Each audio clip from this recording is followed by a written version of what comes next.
With Phil stumbling drunkenly out of his bed, appearing in his head all the things he's wanting to be said. 90 minutes of Phil to Phil. With so much time to kill, he promised chill, but all he does instead is beg and chill. Streams online and straight away begins to whine, but all is fine as long as Shaz's benign and doesn't step out of line. His content's immature for all to endure like fresh manure, but I feel sure he ran shoot of feeling so insecure.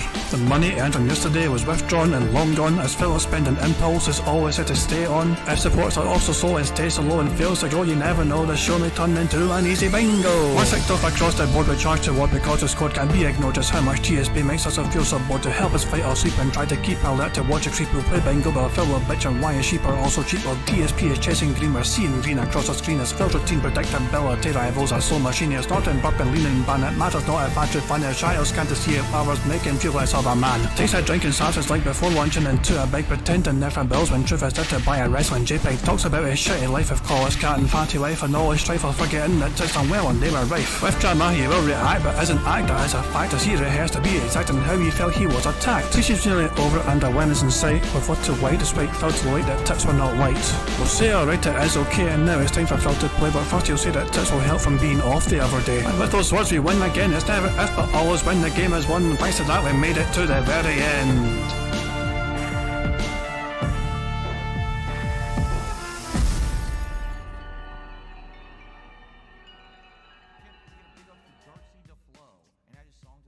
Hey guys, King Jad here, and welcome to DSP Bingo for what is today, it's Friday the 15th of September 2023. I do apologise for getting my days all mixed up and all that jazz, but I have been away for a whole week, and now I'm back, and I'm just trying to get back into the rhythm of things. I might be a wee bit rustier than usual and all that jazz, but yeah, I was away for a whole week, and Phil's stream is not playing. There we go, Phil's stream is now playing, fantastic stuff. So yeah, I was off a whole week and I'm back now. It's good to be back. Oh. Yeah, yeah. Money, money. Oh, money, money. Yeah, yeah. Money, money. Well, first of all, if that most recent super messenger, thank you very much to Brad Burning for the super chat. It says our king has returned. Hope you had a nice time away and a grand time away. I'll talk a wee bit about it, you know, later on. But I must also give a shout out to Arcestus for the super chat as well from earlier on. He donated it before stream went live properly, you know, it was just a wee kind of intro thing that Pixar made, and he said let time go. So there we go.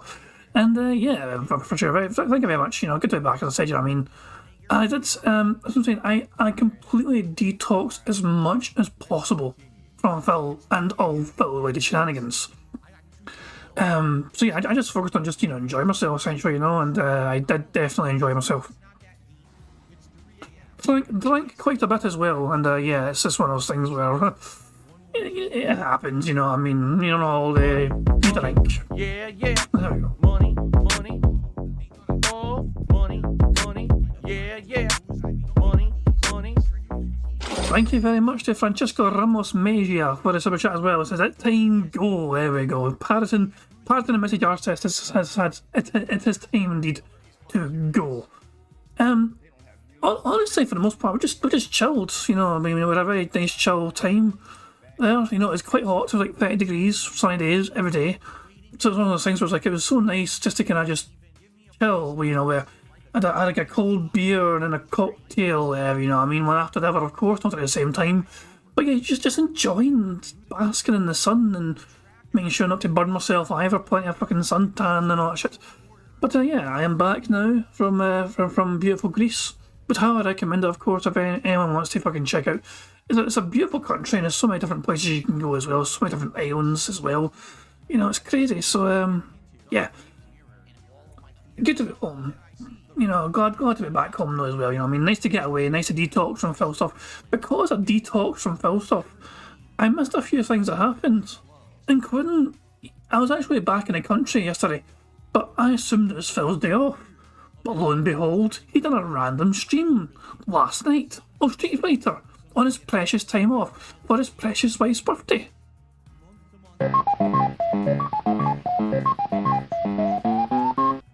Kind of a random situation where, you know, my wife is playing a game that I'm playing, and it's the only game she's playing right now. She absolutely loves it. She wants to play more of it. It's our day off. We've already kind of done everything that we needed to do today, in regards to errands. We had dinner, and we got a couple of hours to kind of kill. And we're gonna still relax later tonight. We're gonna watch some stuff together and everything. Maybe have a drink. But we're like, yeah, but we got a couple hours to kill now. And she's like, well, I've actually, was doing a really good mission while you were out grocery shopping, and I'd like to keep doing it. She does not want to spend a fucking second of time in his company. I was like, all right, well, obviously I don't want to be spoiled by the game, so I'm not going to stay. So let me leave, with a couple of hours to kill, right? And so I said, well, I might just go do a quick stream then. Why not? Why not just do a couple hours of randomness, completely unplanned, impromptu content for those who want to show up. And if you guys are here, great. And if, people miss out on the live stream, it's really not that big of a deal. That's why, because I knew immediately, I know some people are going to be like, well, why don't you stream Mortal Kombat 1? It's out right now. It came out today. Why aren't you playing it? Well, because that's tomorrow. I already promised that for tomorrow. I wasn't... You didn't promise a single thing for Thursday, Phil. Phil can do a random impromptu stream of anything whatsoever on his apparent day off and still expect attendance and expect contributions and all that shit. But how dare he fucking play a game early? One whole day early. That'll just fucking completely fry the fucking denthead's fucking brains. Planning on doing a stream today. This is just kind of a crazy random impromptu thing. So I wouldn't want to do something that would basically kind of spoil the promises in the schedule that I've already set out, right? Like, I think that would be pretty messed up for me to set up a stream that would spoil what I'm going to do tomorrow. So that's why we're doing that, all right? So it's just something random. It's not something ultra important. It's not anything super crazy, pertinent. It's just something fun to do for a couple hours. I'll probably be streaming like I usually do for a late stream till maybe like 9:30ish, 9:45ish. Just to see, how it goes tonight. And that's really it.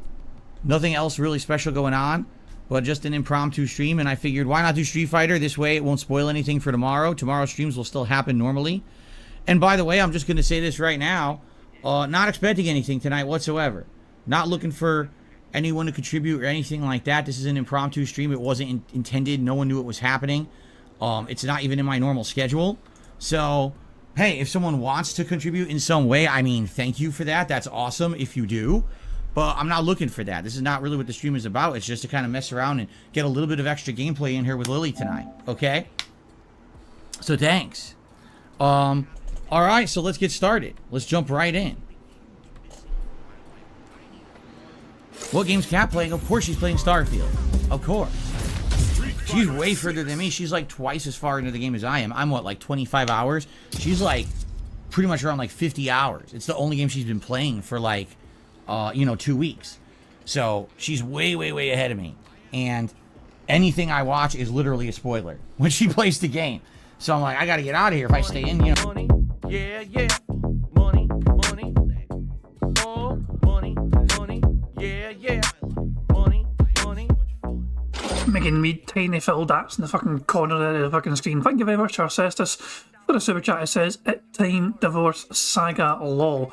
That was another thing I saw as well. I was watching an Agent Proper video covering some sort of random appearance by DSP in the wild at a Safeway.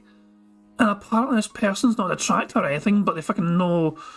They fucking be quite close to Phil to realise, oh, that's DSP. And they said, hi, DSP. And apparently Phil was quite, rough and abrasive with a response. It wasn't very cordial or anything. And then apparently a guy edited the Reddit post to say he was not with his wife. I'm not sure how reliable that story could be. Was Phil out with another lady? Has Kat been replaced by somebody else? Possible. I'm not saying it's not, the guy's lying, but I'm just saying there's not a whole lot of evidence to say otherwise. Although Phil leaned and banned somebody for asking, were you at Safeway earlier? Is definitely very suspicious. So yeah, the divorce saga. Even fucking Alt is downhearted about it, Alt's starting to believe as well that the divorce saga is nigh. Anything I watch is literally a spoiler when she plays the game. So I'm like, I gotta get out of here. If I stay in, I'm staying in the living room when she's playing it, I'm gonna get completely spoiled at this whole game, which obviously I don't want to do. It's gonna be an ongoing playthrough. I'm gonna be doing, for months on end here. So I got my coffee. I haven't even had a sip of it yet. I got my coffee right here. I got to start drinking it as I play. And, we'll see how it goes. All right. So here we go. Let's jump in. And that's a video from Aquatio. So yeah, that's one of the videos I caught up on, when I came back last night. Came back yesterday from a holiday, and I was like trying to just get clued up on everything. It was like, what happened when I was gone? And I was basically told, yeah, DSP begged a whole lot, and then that was it. Oh, and he might have been seen in the wild with someone else. And that's basically the day off for Phil. That's basically the whole week. Phil, I was gone for a whole week, and all Phil could do was basically do his usual fucking begging and all that shit, and nothing substantial whatsoever. So there we go. Of course we have otters on standby as well. We have the otters ready to go. If they want to appear at any points, they can prove that they're there and ready to go. Fuck them, they'll appear later on. We have otters ready to fucking go though, should we need them. And of course we can also get the bingo game all set up properly, and they can go through the kind of things like freeze faces as well. Big ups as well, by the way. MicroPython Cypher again has updated the bingo, and there's a whole lot of different options for it. I'll show you guys, okay? This deserves to be seen to be believed. But you can have things like, they see this thing here in the middle, at the top here, it says image. Use custom image for bingo cells. So if I do that, if I tick that box, and then I tick different squares, instead of it being a green background. Burger. 5 in a row. That's concerning. Then instead of it being a green background, it starts to reveal a picture. So, if we tick off them all. Burger. 5 in a row. That's concerning. It'll start to reveal more of a picture. And like the version he sent me has 2 different pictures. This is one of them, and the other one is that's part of the other one. So there we go. There's you can see 2 pictures there. And of course, if you just want normal green, for example, you can do that. You can change the RGB values as well at the top here as well. We have it on green because it's kind of what we stick to, because it's like the typical bingo colours. But if you wanted like this as well to be like that, you can make it yellow if you want. And there we go. And it changes them all to yellow. But we'll keep that to just green for now because it's what I'm used to using. So there we go. And of course, there's also ways for us to make the cards bigger or smaller. That's something else. We can't do it, on the screen here. We need to change something in the code, for example, to kind of make that a thing to change. Can make it a bigger card or a smaller card, for example. 5x5 is what we usually use anyway. And there we go. He's also made it so you can randomise different burgers. When we tick a square, you'll hear a different burger. Burger. 5 in a row. That's concerning. There we go. There's like 7 different kinds. I've got 7 or 8 different burgers in there. But I have asked fantastic Mr. Sam to send me his best burgers. He seems to have built up quite a collection just for the sake of that being said, podcast. I'm like, hey, Sam, please, need you to do me a solid favour here. Send me your finest burgers. And it looks like he's going to follow through on that. So there we go.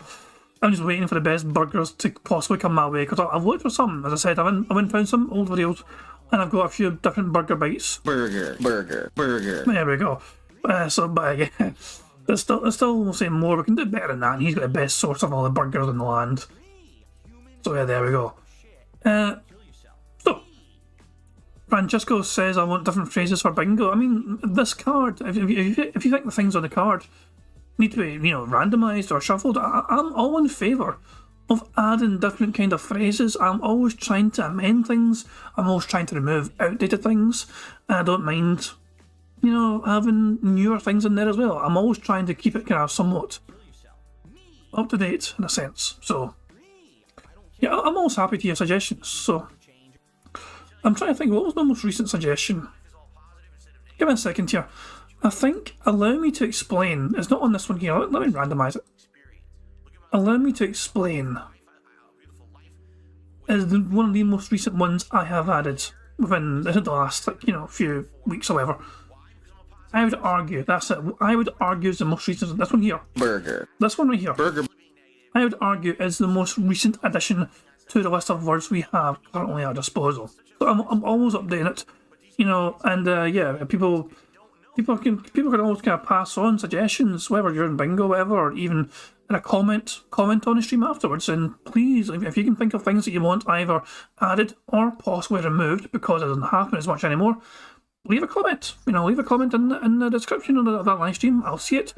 If I like the idea, I'll add it. Or I might have a trial run of it of some sorts, and we can do it that way. So there we go. Plenty of ways, or you can just fucking contact me on fucking Discord or something or whatever. Just things like that work as well. So if I hit reset on this, Phil's starting now. Phil's starting right now. It means I can pause him and we can build up some nice speed up juice. So, okay, let me think. Randomize, I'm just trying to think here. Just going to stop randomising. Hold on, H cells. Oh, that's a very, very strange page. Okay, that works for the image. When you have the image thing enabled, you can do that, okay? I'm still learning the bingo card, by the way. I'm still learning the fucking new features on this bingo card here. So, someone in chat, give me a number. Give me a random number. Any number you can think of, guys. The first number in chat I see will be the one I use for today's bingo. Eddie B 43 was first, and he chose 43. So we're going to enter the number 43 in here, hit enter, and that is a bingo card for today, courtesy of Eddie B 43. So we got Phil to say friend, good news, him butchering a word, him saying comments, and him saying you see. Then you got Phil slapping that leg, him saying allow me to explain, him smacking his lips, him saying variety, and no exaggeration. Therefore, Joe's Phil saying example, absolutely, him snorting, him saying you guys, and him making that annoying T sound.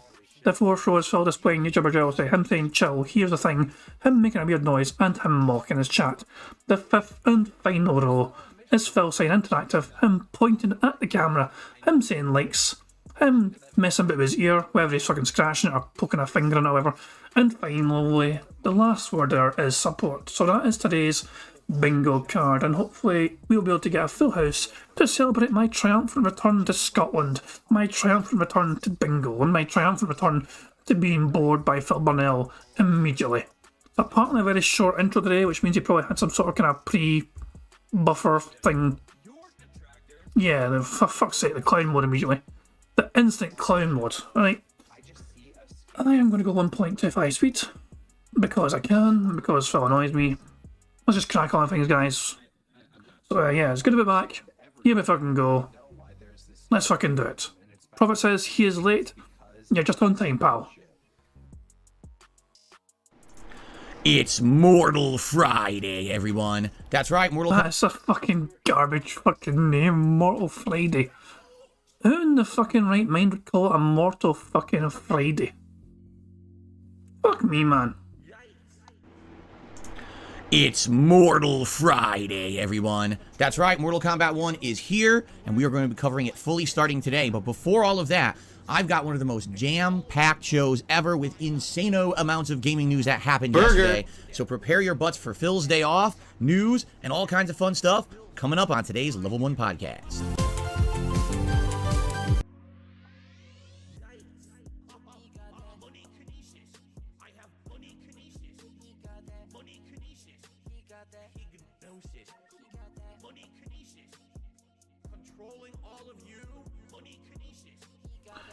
Hold on, I forgot to go through the stipulations, okay? I forgot to go through the stipulations. Let's pause for a little bit more so I can quickly go through the stipulations. Actually, we can probably fast forward just so I need to begin. Yeah, okay, cool. So, guys, remember, bingo, okay? But the aim of the game is to try and get 25 out of 25 on the bingo square you see before you. I've already got one. That's fucking fantastic news. Hooray. We're trying to get 25 out of 25. There's a variety of ways we can get free spaces though for this bingo card. First of all, if Phil snorts 20 times or burps 10 times before he starts recording for gameplay for YouTube, that gives us all a free space. If he gets 100 likes and blows bubbles for his audience before he starts recording for gameplay for YouTube, that also gives us a free space.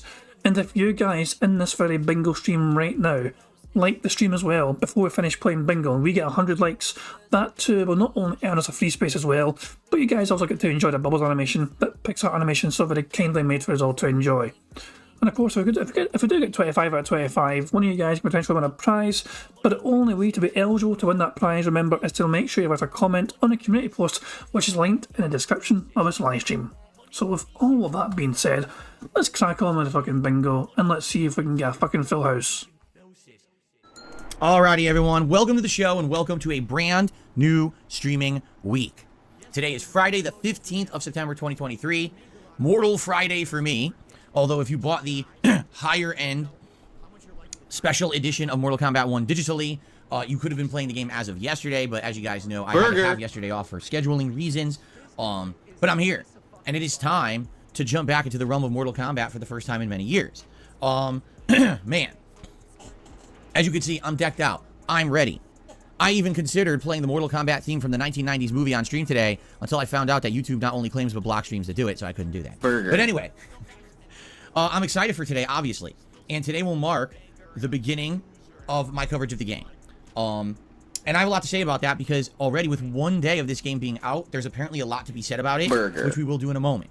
But we got so much else to do on today's show. Yesterday, we're not one, but two different digital gaming conferences, Nintendo and Sony, both showing their deck of cards, so to speak, and basically delivering crazy amounts of news in regards to upcoming new releases. Games we had no idea were even in development. We got new re-releases, HD remakes, all kinds of stuff. Release dates for games we've been waiting for release date info for ages. So we got a lot to talk about on today's show. And of course, yesterday was also my day off.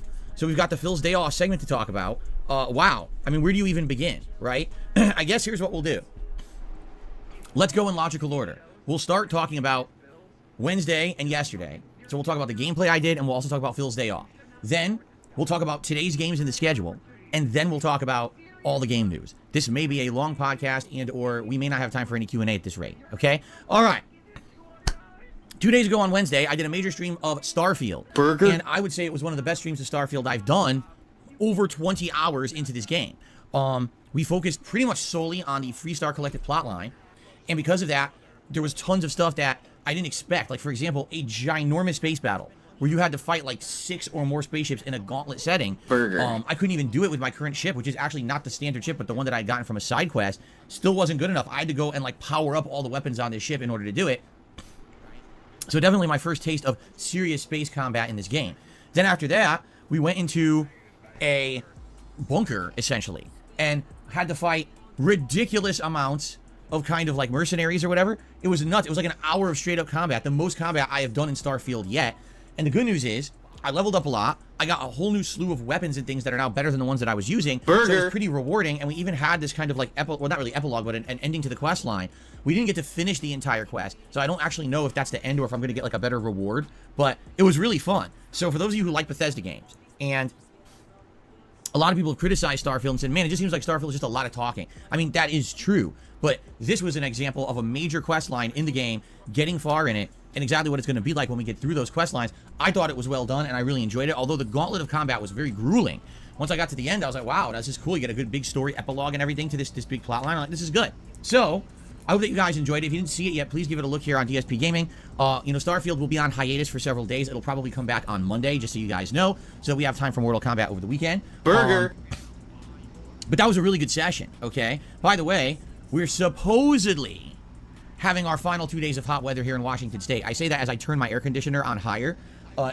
Mid-80s today, Fahrenheit. Tomorrow still in the 80s. But then after that, every day it gets lower and lower, all the way down to the 60s. And supposedly that's it. And then we're in real fall weather, which would be great considering autumn starts here in 6 days. So once autumn hits, I can open up my window.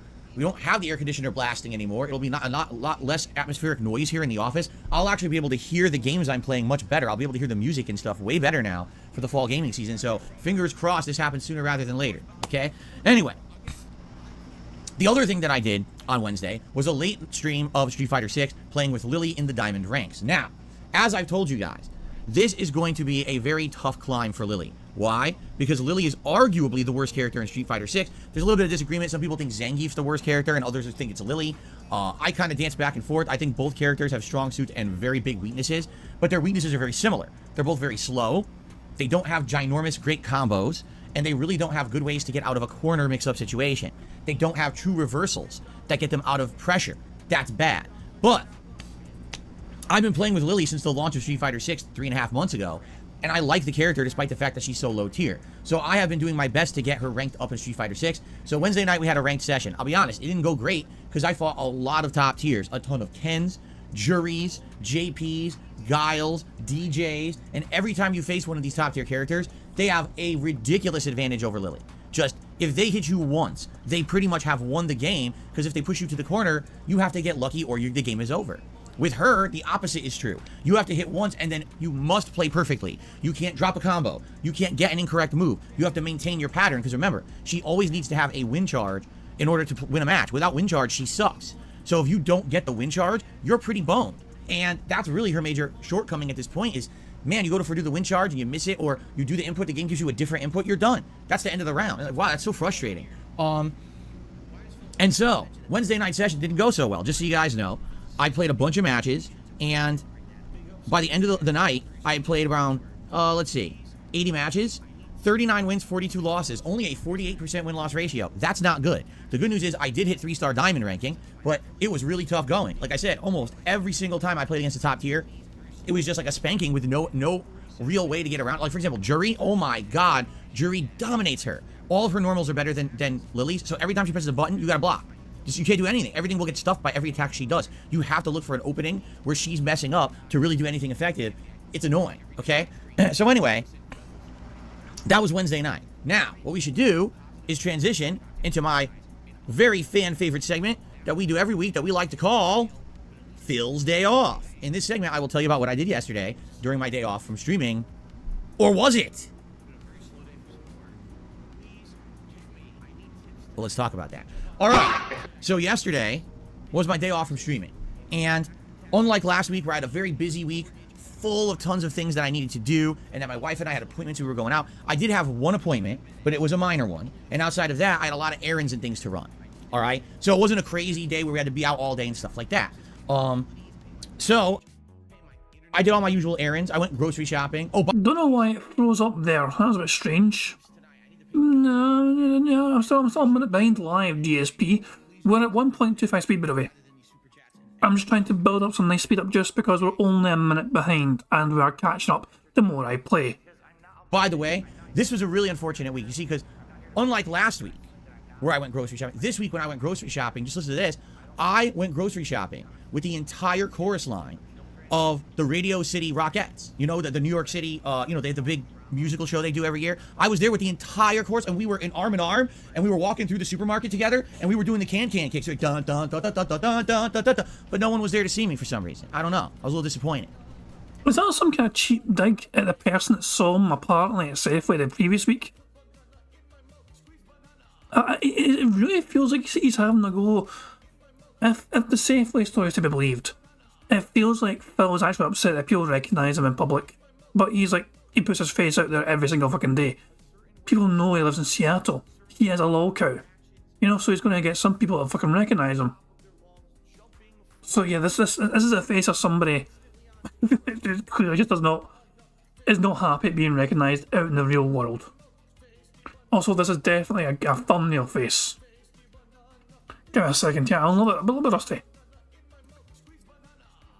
I'm a little bit rusty with the thumbnails. Give me a second here. Does it go here? Did I click here? Did I go there? I've got the website ready to go. I do. Let's see how it looks. The face of a smug bastard. There we go. That'll do nicely indeed. Thank you very much indeed. But yeah, let's get back to the bingo, shall we? If you don't know what I'm talking about, it's because there's idiots on the internet who claim that they're stalking me and saying dumb shit about me every week. It's complete bullshit. But bitch, I was not even in the country for the whole goddamn week. I just got back. Hold on. What, hold on. I need clued in here. There's idiots apparently that, are claiming to stop. What? So yeah, Phil, it looks like Phil is alluding to the Safeway story. The thing is though, I wasn't that much of a believer in it originally, because there was a lack of actual evidence other than just, a random person saying, hey, by the way, I saw this, no photos or anything. But Phil's kind of attitude towards it. The thing is though, he's doing more harm here by denying it so strongly and trying to make it into some sort of joke. I don't know, maybe there's maybe there's some foundation there for the legitimacy of the story, just based off Phil's reaction. I'm just going to rewind it a wee bit just to fucking get the full context of Phil's buffoonery. That'll do there probably. Play, you bastard. For fuck's sake, play. There we go, that'll do. I went grocery shopping with the entire chorus line of the Radio City Rockettes. You know, the New York City, you know, they have the big musical show they do every year. I was there with the entire chorus, and we were in arm, and we were walking through the supermarket together, and we were doing the can-can kicks. Like, dun, dun, dun, dun, dun, dun, dun, dun, dun, dun. But no one was there to see me for some reason. I don't know. I was a little disappointed. If you don't know what I'm talking about, it's because there's idiots on the internet who claim that they're stalking me and saying dumb shit about me every week. It's complete bullshit. But, you know, nonsensical stuff like that. Anyway, I did my usual stuff. I grocery shopped. I you know, ran some errands, got some pet supplies, stuff like that. Nothing too major or anything like that. Actually, my wife and I did a bunch of cleaning in the house yesterday. There was a few things we wanted to get done and clean up a little bit, and we did. It was a more relaxed day, for sure, which was nice. So when we decided to order food, we didn't know what we wanted to get. And basically, my wife's like, let's do something different. Okay, let's just order from somewhere we never tried before. So she's looking and she's like, oh, what about this place? It's supposed to be like a Szechuan Chinese place, and we've never ordered from it before. Okay, so I ordered, it was supposed to be black bean pepper chicken or something like that, and she ordered like cashew chicken. And we also ordered an appetizer that's supposed to be like, I forget what it's called, but I guess it's supposed to be a traditional Chinese dish where it's like pancakes or potato pancakes with green onion in them, and they cut it up into like fours, and so you dip it in like soy sauce. It's like an appetizer. Okay, so we order this, right? So the food shows up, and the first thing we notice is that the food has dripped and seeped into the bag. The bag is full of sauce. So immediately when you get delivery and you see that, you know that this place sucks. Seriously, like that's the first indication. If they don't even know how to package their food, that it doesn't create a giant mess situation on the way to be delivered, they obviously don't know what they're doing, and they're not a very good restaurant, right? So we get the food out, and mine is the one that leaked everywhere. So I got to put down like freaking paper towels all over our table so it doesn't go all over the place. And so we put the containers down. So the first thing we notice is that the appetizer is in this tiny little container like this, and we're like, that's supposed to be like a full-size appetizer for multiple people. We open it up, and it's like the most skimpy thing you've ever seen. First of all, you think, oh, potato pancakes with scallion or green onion will be crispy. They are completely rubbery and soggy. You can tell these were probably made earlier in the day in a big batch, and they probably just threw them in a microwave, okay?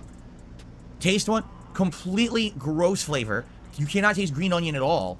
All you taste is a weird dough flavor, and it tastes very odd. Like there's some preservative or something in there. It just tastes really, really weird. So immediately like, well, that's a complete waste of money. They taste disgusting. We're not going to eat those, right? And by the way, it's tiny. It's like really small little things. The picture they show when you're ordering makes it look like it's giant wedges. It's not. They're tiny. They're like this small, little wedges. They're like, what the hell is this? So it's complete junk, okay? Then we try to eat our main courses. It's the most bland food we've eaten in years. Seriously. This thing is devoid of flavor. All you can taste is a little bit of salt, and that's about it. My wife had cashew chicken. That's supposed to have a savoriness mixed with a sweetness. All you can taste is salt. Mine is supposed to be this black bean and pepper chicken. There is no pepper flavor whatsoever. There's no bean flavor whatsoever. It's just the same exact sauce that was in my wife's food. It's not good at all. The only flavor you could taste, like you taste a little bit of onion and a little bit of pepper because there's green and red peppers in there. The chicken is completely flavorless and bland, and it's just gross. And like, wow, what a disappointment that we decided to order out, you know, for our day off and just try something different. You know, not one of our tried and true places that we would get. And it's just a horrible place. And the thing is, out here, all right, there's a lot of Asian food, but mostly it's Japanese, including sushi, teriyaki, as well as dim sum. There's a lot of Vietnamese food, like pho places and other stuff. Or actually, it's pho, right? It's pronounced it pho places and stuff like that. There's Thai food. There's so many cuisines that are Asian cuisines. Indian food is huge out here too, but there's not a lot of Chinese food, and I think that's why. Like, I guess there's not much of a Chinese population out here, so it's everything but Chinese. We go for a Chinese meal, and it's absolutely terrible. It was really, really bad. We were very disappointed, and we didn't even eat that much of it. But hold the fuck on. You know, I guess there's not many Chinese people here to enjoy Chinese food.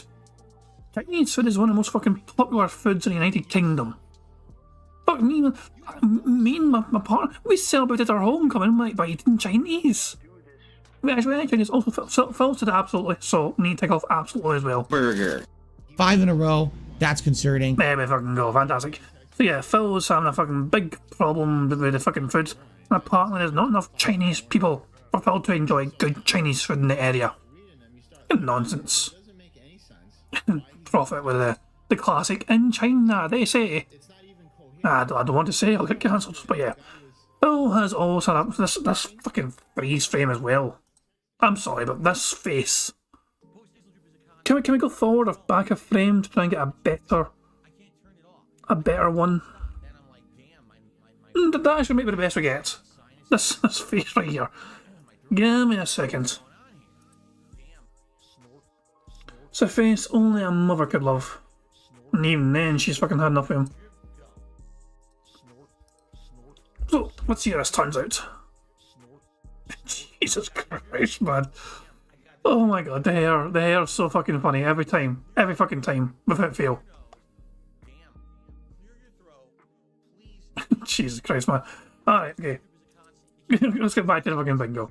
Because it didn't taste good. It was a complete ripoff, and we'll never order from there again. So, after that, basically my wife wanted to play some Starfield. It's our, it's our day off. It's the game she's been playing now for almost 2 weeks. She loves Starfield, although, admittedly, she doesn't like all of it. She really doesn't like the space combat. Even having an improved ship, because she has a much better ship than I do, she still doesn't like the space combat. And she has all these abilities to disarm and disable ships and stuff, and she doesn't like it either. She's like, nah.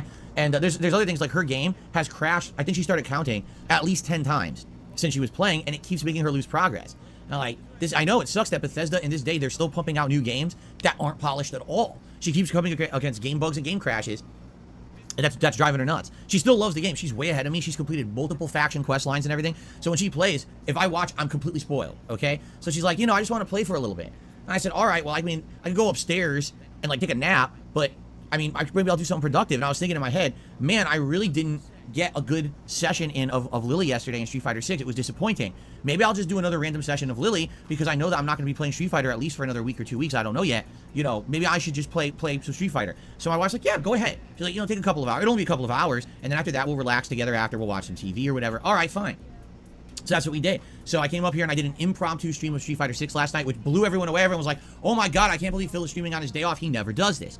So it ended up being very fun. And in fact, get this, it was one of my better sessions with Lily, even though I was at the 3-star diamond level and the competition's getting hotter and heavier and way more competitive. I actually did much better yesterday than I did the day before, and most of the sessions of Lily I've been doing on PS5. So I was about 2 hours of gameplay. It was about 50 matches. 31 wins, 23 losses, a 57% win-loss ratio. And it was tough because I was like, I'm not sure that's accurate. Hold on. According to the information I have given to me by Mad Lad Prophet, yeah, so the information, according to Prophet, it's probably easier if I can just do this. Hold on. Saves me reading it all out, not shit, I'll take a wee screenshot there of this shit. If fucking going that way, I can just fucking... So hold on, there we go, hold on a second here. Just a wee fucking screenshot instead, to make it fucking easy to fucking see. Window capture. If I can just change it for, this shit. That's the wrong thing. Where's the... You guys can't see that, that's strange. Hold on. Maybe I need to save the fucking picture, hold on. It's a fucking disaster stream straight away. Back one fucking day. Give me a second here. I'll get us in a fucking second here. Image. Add image. Browse. Where the fuck did I just save that image? Oh, for fuck's sake. Give me a second here, I'll get there eventually. Here we go. There we go, you guys can now see that on screen. The wee message that fucking Prophet sent me. So yeah, there's the fucking win rate stuff there. PlayStation 5 overall win rate, 64.46%, down 2.42%. PlayStation 5 overall win rate, that was what it goes. Lily overall win rate, 55.28, which is average. Xbox and PS5 combined win rate is 57.54%. And yeah, probably had to get a personal laptop message here. I didn't know get bit once, by the way. My fucking fiance, she got bit like fucking 5 or 6 times of fucking like wasps and fucking mosquitoes. I didn't get bit once. So make it that way though. But yeah, Phil's Lily rank up has not been going well. He's about average compared to Honda and Blanca after figuring out how broken they were. He's slowly sliding down to match his average player status. Again, you can see his bad MR and LP under his master ranked characters. And he's now apparently going to be taking a break. In all honesty, he should be able to finish the MK1 story in between 1 and 1.5 streams. It's not that long. He'll try to avoid multiplayer at all costs. Again, there's nothing wrong with the MK1 netcode. Phil's internet just sucks, and we already knew this.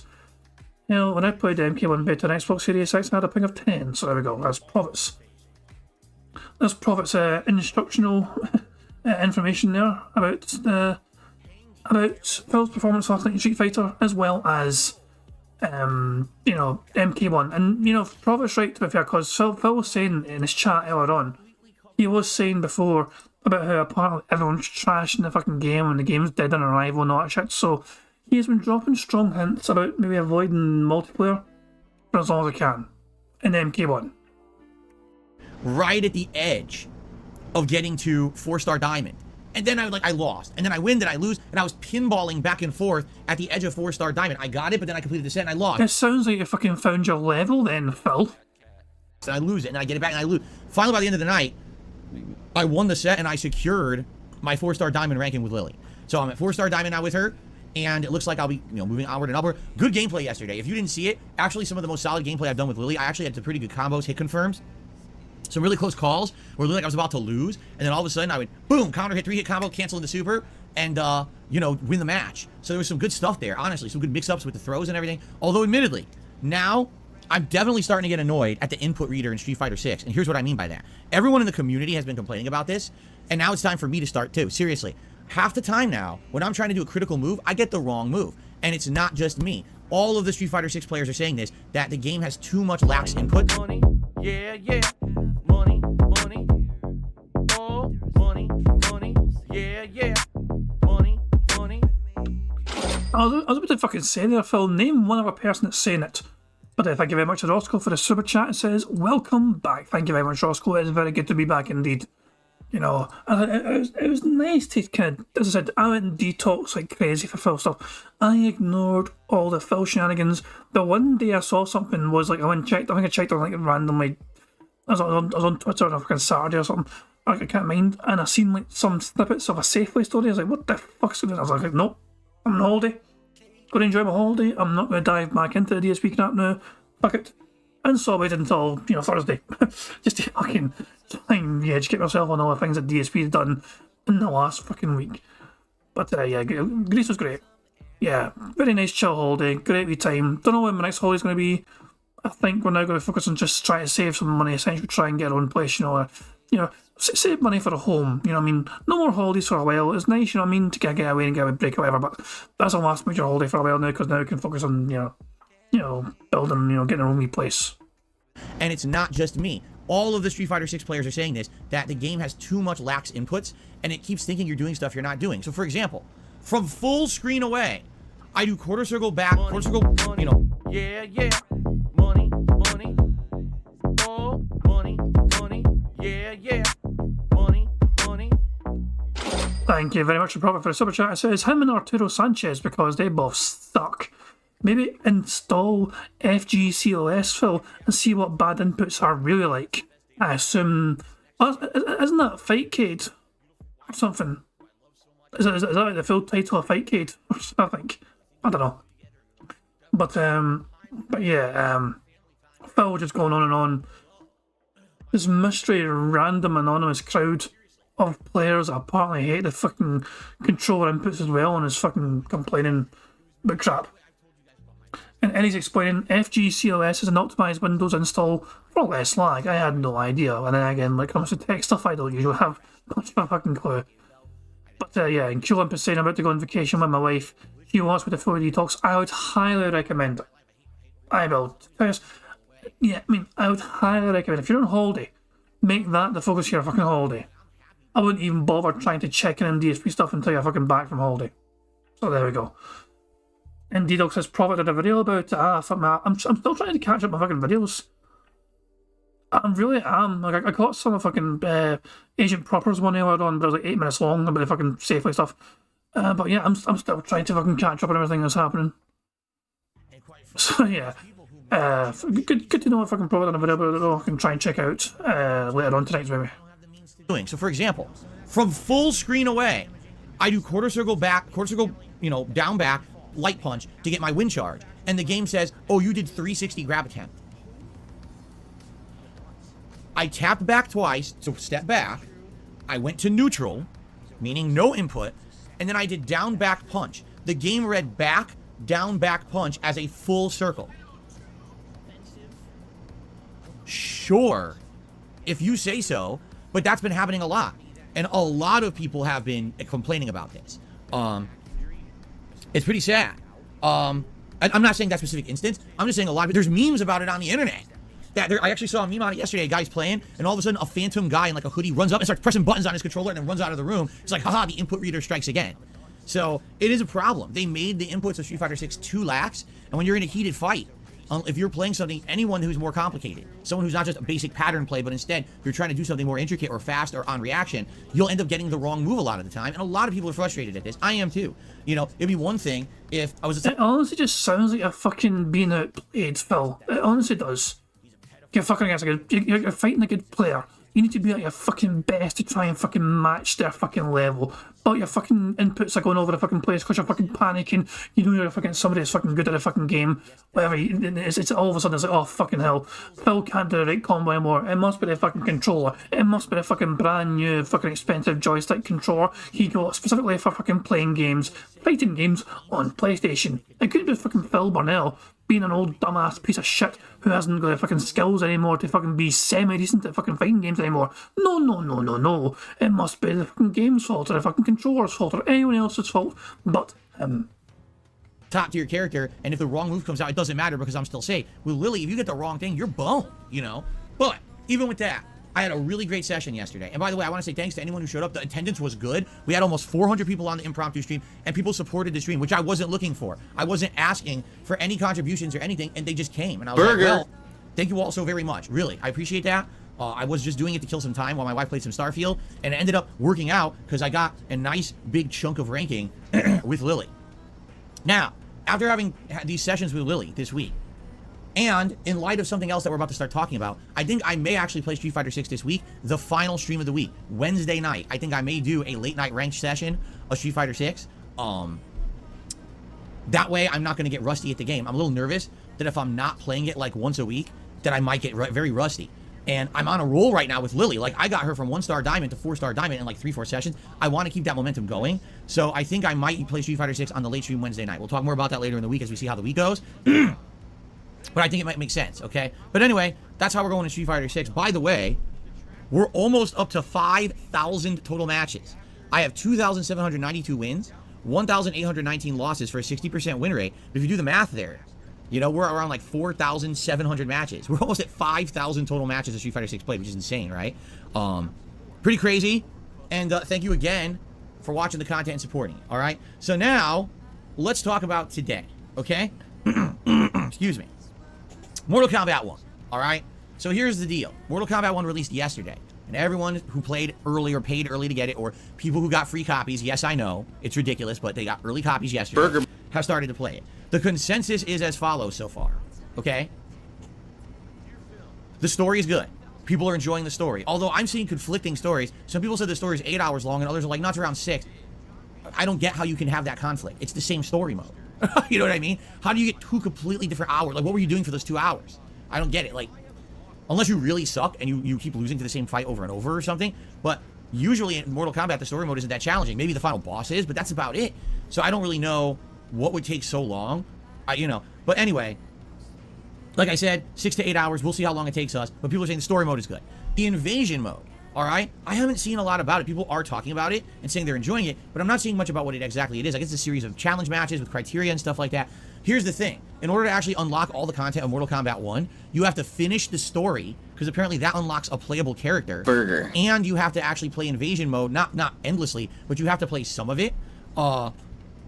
Excuse me. And once you do, you unlock the cameo fighters. So apparently, yeah, that's the situation, is you have to basically play through these modes in order to unlock all the content of the game regardless. So even if I said, oh, I want to go right to multiplayer, I wouldn't have all the stuff unlocked. I would have to do these modes anyway, okay? So it makes sense to play through these modes first, okay? Now, of course, the game also has a tutorial mode. And I understand the basics of Mortal Kombat, but every Mortal Kombat, they change gameplay mechanics. So I don't know how many new gameplay mechanics have been added into this game or not. I probably should do the tutorial mode. It would be pretty dumb if I don't, because then I feel like I'm going to be not understanding half the gameplay mechanics when I try to play the game. So I probably have to do it. Now, I've heard it's a very in-depth tutorial mode. So we'll see how it goes. But I definitely want to try to learn the new game mechanics and things before we get started with the story. So that's probably what we're doing today. Is we'll go to tutorial mode. If the easy stuff, I'll try to blow through it real fast. I understand basics of combos. I understand the basics of juggles. I understand, that. But I need to know, what are the new moves? Like in Mortal Kombat 11, there was wake-up moves. I think they removed those now. But now they have something new. Like, I need to know that. What's the new thing? And also, I don't really understand how cameos are implemented. That's really the thing I need to learn the most. Like, how are the cameos implemented the most? So I need to learn this, okay? So that's why I need to do the tutorial, or else I'm not going to understand these mechanics. So that's the goal of today, is do the tutorial and start the story mode. I'm playing MK1 all day long today. So even if the tutorial takes a while, we'll still get to the story mode and everything. Don't worry, there'll be good content on today's Mortal Kombat 1 streams, okay? So if you gotta be a little patient, please do. But I think that we're going to get to good stuff today, regardless. I'm playing it all day. All right? Now, here's the thing, okay? Basically, from everything I'm seeing on the internet, I hate to say it, because this is disappointing to me. I feel like what they've done with Mortal Kombat 1, which is the stupidest name, they're basically catering to their 2000s era audience. What does that mean? Do you guys know the history of Mortal Kombat? I'll give you a little bit of a summary. In the 1990s, fighting games were becoming incredibly popular in arcades. Street Fighter... Nope. Nope. Nope. 2 times speed. Thank you. Get on with it, you boring dick. Fighter 2 had revolutionized the genre, and now every single company wanted to jump on the bandwagon and be a competitor in this marketplace. So when Mortal Kombat came out, it focused on gore, okay? It wanted to have as much gore as possible. That was a risque game, right? That's why it was popular. It wasn't popular for the gameplay mechanics. In fact, I would even argue Mortal Kombat wasn't a sound competitive game until Mortal Kombat 3. 1 and 2 were not balanced games. Mortal Kombat 2, there's 2 characters, Jax and Melina. No, really, that's it. That's the whole game. No one else actually is good in the game. They all suck. Jax and Melina are dominant, and there's really no other competition, okay? So, that's the deal, is basically, without having a level of competitive edge, Mortal Kombat was always known for being the gory game. Did it have tournaments? It did, but it was never as prominent as Street Fighter, okay? When Mortal Kombat 4 came out in arcades, it flopped. Mortal Kombat 4 was the first one that had 3D graphics. The game was buggy as shit. Even after multiple revisions, it did not do well compared to the first 3 games. So after that, Midway, it didn't used to be NetherRealm, they used to be Midway, decided that they just wanted to make Mortal Kombat home games from then on. They would only be exclusively on consoles, no more arcade versions of the game. When they did that, this was the era of the 2000s Mortal Kombat. So you're talking about Deception and Deadly Alliance, Armageddon, all those games. They did incredibly well on console, but they completely lost their way as competitive games. They weren't balanced. They weren't meant to be. They were essentially meant to be gory party games. You get it, you play it with your friends. There's like 40, 50 characters in the game. Each character has insane gore, brutalities, fatalities, babalities, Shush, for a second, Phil. You actually said friends. Burger. There we fucking go. what I mean, like just over the top stuff. But that's what they were known for, to be prominent. It was basically fan service for people who liked the gore, but it wasn't meant to be something serious for competitive fighting games. They didn't even really hold tournaments or anything, all right? Now what ended up happening was, when Street Fighter 4 came out in 2009, and it, again, reinvigorated the fighting game scene, everyone wanted to jump on that bandwagon, and what Midway, which now became NetherRealm, decided to do was to reboot the Mortal Kombat franchise and redevelop the games in a more serious way so that they could be considered competitive again. And they were. Mortal Kombat 1, which actually it was called Mortal Kombat. Are you aware that Mortal Kombat 9 was not called Mortal Kombat 9 at release? It was just called Mortal Kombat because they were trying to do a hard reboot of the series.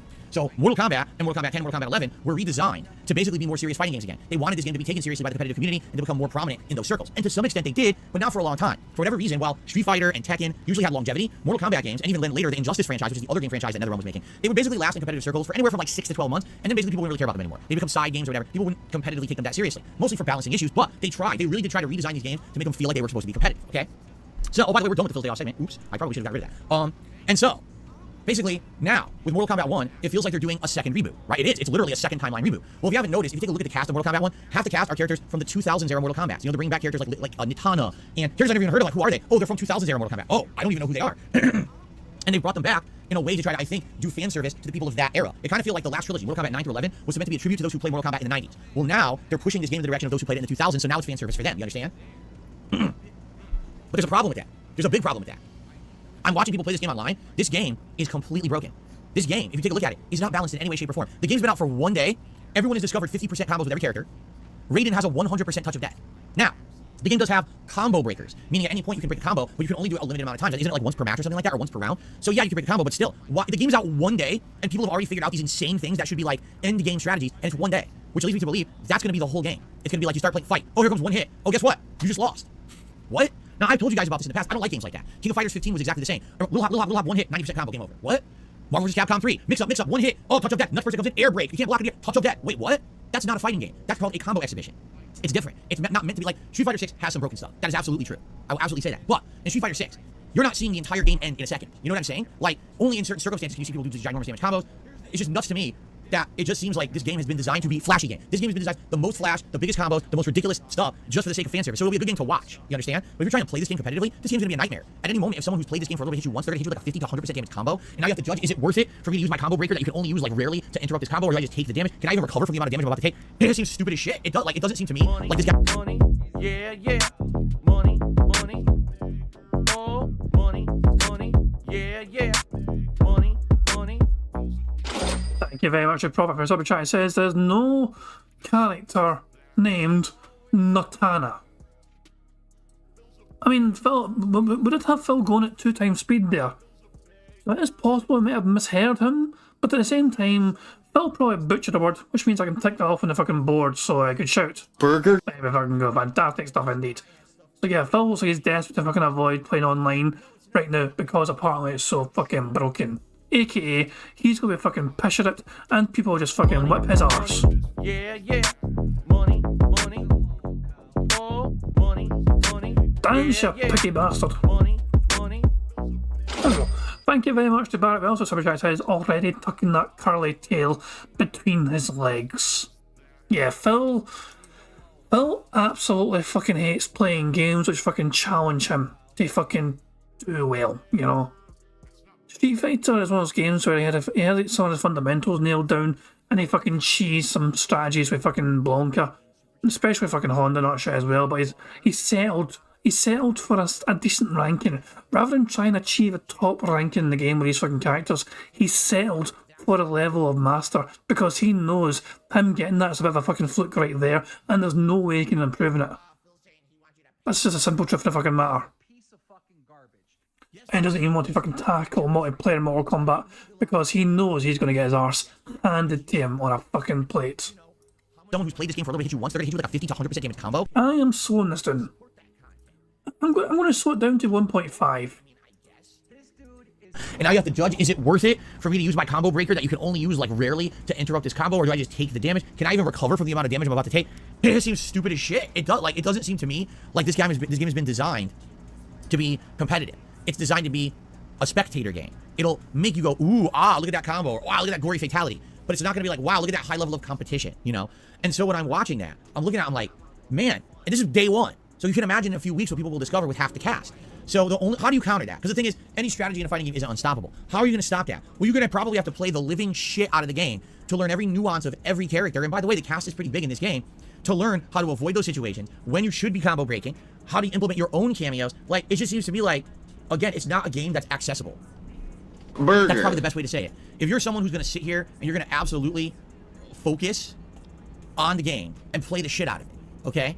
Then it's going to be an okay game. But if you're someone who wants to more casually play it, it doesn't seem like it's going to be a viable game whatsoever. If any moment someone hits you can take your entire life bar, that's not a game for someone who just wants to play and enjoy. That's just a game for tryhards. And that's what it seems like. Like, they've catered this game to make it so unbalanced for the sake of looking flashy that they're going to lose the fun factor. And that's sad. Because I'm looking at it and I'm like, I already know, I've told you guys, I don't want to invest the amount of time that I've invested in Street Fighter 6 into this game. I already know for a fact that online connections are nowhere near as good as Street Fighter 6. The beta was terrible. And I can tell you this final version ain't going to be much better, alright? So, why am I going to invest insane amounts of time, especially for a game when you know Mortal Kombat always falls off within a few months to a year? People aren't talking about it. People aren't playing it competitively. It's become an afterthought, a side tournament, a sideshow event, while games like Street Fighter and Tekken stay prominent. So why on earth would you want to invest amount of time? I need to put so much time to avoid touch of death combos. Why is there touch of death combos in Mortal Kombat to begin with? And on day one, like they didn't try to make it balanced or fun or even, like I said, they removed gameplay elements from the last couple games that seem to make it more like Street Fighter, and now they're going back to their roots of it just being kind of a party game, which is fine if that's really where they want to go and they feel like their better audience is in that realm. That's fine, but understand something then. I'm gonna play the story. I'm gonna try Invasion. I'll do some online play, but I don't see myself seeping a ton of time into this game then, if that's the case. If every time I play online it's going to be, you got hit once with a mix-up, you lose the whole round, then I don't want to play it anymore. It's just not fun. That's the equivalent of King of Fighters 15 to me. It's just, that's tired. That's an old formula for games before we got better than that. You know what I'm saying? That's an outdated gameplay formula, and it seems like they didn't try. I told you, even in the beta when I was playing, it's like, it doesn't feel like they tried here. It's very simple, with a high-low mix-up that you can't block because of the lag playing online, and if they hit you, they're doing this giant combo. Like, this isn't fun. This is boring. This is stupid. This is outdated. You know what I'm saying? So, that's the deal. I'm thinking, like, I am still going to play a lot. When it comes to this week, I want to play the whole story. I want to try Invasion, and I do want to try characters. I'll bring them in the lab, go online, try. But I can't commit to telling you guys, oh, I'm going to be playing this for 2-3 weeks, or I'm going to be playing it in sessions regularly. I don't even know. I don't even know until we get to that point if I'm going to like it. If I don't like it, I'm not going to force myself to keep playing it when I love Street Fighter 6. You understand? Like, Street Fighter 6 has problems, but it's a very good competitive game. That's the best Street Fighter game they put out in over 10 years. I'm very happy with Street Fighter 6. I want to continue that journey. I want to continue that climb. I want to get more characters to master. I want to try out the DLC characters. I want to play at master level. That is going to take a ton of time investment. And to say, oh, well, now I'm going to also try to put this into this game because they made it so ridiculously non-accessible. I don't know, man.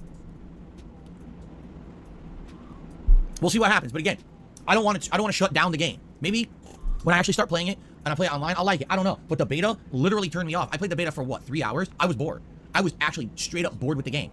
I was like, wow, it feels like I'm playing a game from 15 years ago. Like they didn't try anything improved or nothing. They just went right back to their old ways, and I didn't like it. So I guess we'll see once I actually get into it. All right. So anyway, yeah, that's my story about Mortal Kombat 1. It's like I'm excited to do it today and this weekend and put a lot of time into it this week. We're gonna do all the offline content, and then we're gonna eventually get to the online. But I'm not feeling too confident about it from everything I've seen online. Like I said, so yesterday I was just watching a clip. You know, Punk the God. He's a really high level Street Fighter 6 player. He tried it out. He's using a character. I don't even know who it was. It was a character who had a sword, and he's in training mode. And he's got Garrus, that's the guy from Mortal Kombat 11. He's just standing there crouching, and he walks up, he's got the sword. He's pressing the button. The sword, here's the animation. The person takes the sword and does like an upward thrust like this, and it's a big swooping animation right in front of them, okay? He does it, it passes completely through Garrus and doesn't hit. He goes, what? So he literally stands there, just keeps pressing the button. It just whoop right through, whoop, whoop, whoop. What the fuck? I'm standing right next to the character. The animation shows the sword passing through the button. It never hits once. What kind of game is this where you can't even trust your eyes because the hitboxes are so stupidly wonky that it doesn't, you know what I'm saying? And he just kept doing it. He's like, dude, I don't know if I like this game. If the whole game's gonna be like this, you gotta memorize how every single normal button hits because it doesn't even match up with the animation. Like, what is this shit? So anyway, again, I guess we'll see what happens. But, anyway, there you go. So, all right. So Mortal Kombat 1 all day today. Like I said, probably tutorial, story mode. That's what we're gonna focus on, and that's both streams, okay? Tomorrow, daytime stream also will be Mortal Kombat 1. Whether we're finishing up story mode or we actually start invasion mode, it remains to be seen how long it takes for us to get to that. Tomorrow night, the late stream on Saturday will be the conclusion of Chrono Trigger, okay? So that'll be fun just to finish the game up. It's been a cool retro playthrough for the summer, but it's time to put the old games, you know, to rest so we can focus on all the new games coming out. Sunday, it's my DSP versus the Internet reaction show on DSP Reacts. Sunday night, we'll do more Mortal Kombat 1. Monday, for variety, the daytime stream will play Starfield, and then Monday night, we'll do more Mortal Kombat 1, okay? Tuesday is the release of Lies of P. Burger. A game that, from all reports, is supposed to be playing like Bloodborne, right? The reviews are saying it's quite good. I don't know if I can trust reviews because reviewers always, I don't know, man. When it comes to these Soulsborne style games, these people, oh, it's my forte and I love it. No, everyone's games are not that interesting. But it's on Game Pass. I want to check it out. We're going to play it all day Tuesday. And if I play it all day Tuesday and I like it, then I'll continue to play it and we'll put it into the rotation as a playthrough. If I play it all day Tuesday and I freaking hate it, you know, then I'm not going to do it. We'll see what happens. But I haven't played it. I didn't do the demo. We'll give it a shot on Tuesday and we'll see what happens, okay? Wednesday is completely up in the air. I might play Lies of P. I might do Mortal Kombat, you know? Like I said, I think the late night stream on Wednesday, I actually do want to play Street Fighter 6 Lily, because if I don't play with her once a week, I'm probably going to get super rusty and lose everything I have. And I'm already at 4-star diamond. I don't want to lose that momentum. So I think we'll do a session of Lily Wednesday night to end the week. But the daytime stream would be up in the air. I'm not sure what I would do, okay? So there you go. Let's see what happens. That's the week now. Now, next week, there's nothing. No new releases at all. On the 27th of this month is the release of Aki in Street Fighter 6. I will be fully covering her, meaning playing, you know, trying out her trials, trying her online, just like we did with Rashid. I'm going to do kind of the same thing when Aki comes out later this month. So we'll see how that goes. You know, that's still about 2 weeks away. But when she comes out, I'm very excited to try that character and go from there. Okay? So, good stuff. That's what I'm planning. No special event this month on purpose. I mean, how on earth would we even do a special event? A marathon or whatever with all the stuff going on with these releases? You know, it wouldn't make sense. But I want to say thank you. It's been a great month so far for content. Especially now we're heading into the fall gaming season where all these new releases are going to be hitting constantly. And next month we'll have a lot. Next month we're setting up for the Halloween event, so you guys will start nominating horror-themed games for me to play for that. I'm going to get a Halloween costume for that. I'll be decorating for Halloween. In addition, once a week I'm planning on reviewing a horror movie for DSP Reacts. So we got a lot of stuff going on once, you know, we get to October. But for this month, we're pretty much very, very busy with all these new games. Okay? All right. Ladies and gentlemen, if you like my content, please support it. I am an independent individual. I do not have a sponsorship or a partnership with any other company. I do not have any kind of paid product placements. I don't shill products. I don't give you referral codes for money. I really don't even run advertisements on my streams besides maybe one quick ad break if I'm using the bathroom. I don't really go crazy to monetize.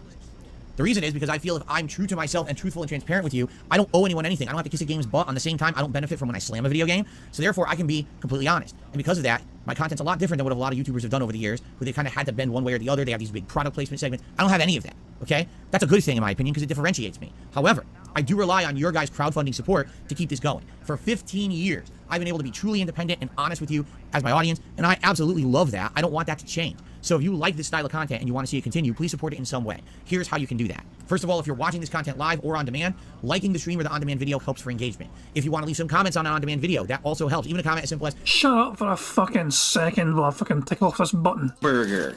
5 in a row. That's concerning. Thank you. Here we go. Hey, just leaving this because I like your content and I want to help you out. Literally, that's cool, man. If you're watching here live, to talk with me in the chat as we're playing today, that's another great way to help, all right? Now, if you want to go above and beyond the engagement factor, there's many ways that you can contribute. A super chat or a super sticker during a live stream, or a super thanks on an on-demand video. You could do a membership or a gifted membership. Gifted memberships right now would be ginormously positive for the community. With all the new games that'll be coming out in the next 2 months, people are absolutely going to want to have a membership to have access to all of my emotes, to be able to talk unlimited in the chat without the slow mode thing, highlighted comments. You're going to be able to nominate games for the October Halloween event, all this stuff. member benefit. So please consider becoming a member now, or if you'd like to help the community, maybe give some memberships to the channel. People would be very appreciative of that, okay? And of course, tipping is a great way to help as well. When you tip me, that's a direct contribution to my PayPal. I get that immediately. I get less of a cut taken out of that than other contribution methods, and it helps out a lot. You know, to pay bills, to afford games. I just dropped over $120 on Mortal Kombat 1, so it would help a lot, okay? All right. So thanks in advance for any contributions. Any that come in today, I will shout out near the end of the show. Because right now, ladies and gentlemen, we are heading into the ginormously big news segment that I like to call my favorite segment, your favorite segment, Hayabusa's favorite segment. Ladies and gentlemen, it's what the hell's going on with this fucking connection? I think me playing it so fast is actually hurting it. I'm going to go down to like 1.25 and see if it plays fucking smoother. But yeah, we're plenty. We're like 4.5 minutes behind. 4.5 minutes behind, Phil. Let's speed up your stuff. And it's gone grey. What the hell's going on here?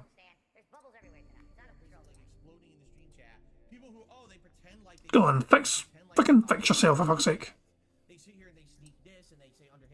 Come on, come on, come on. I don't think there's anything wrong with internet in general. We still have otters here. The one right there in the corner.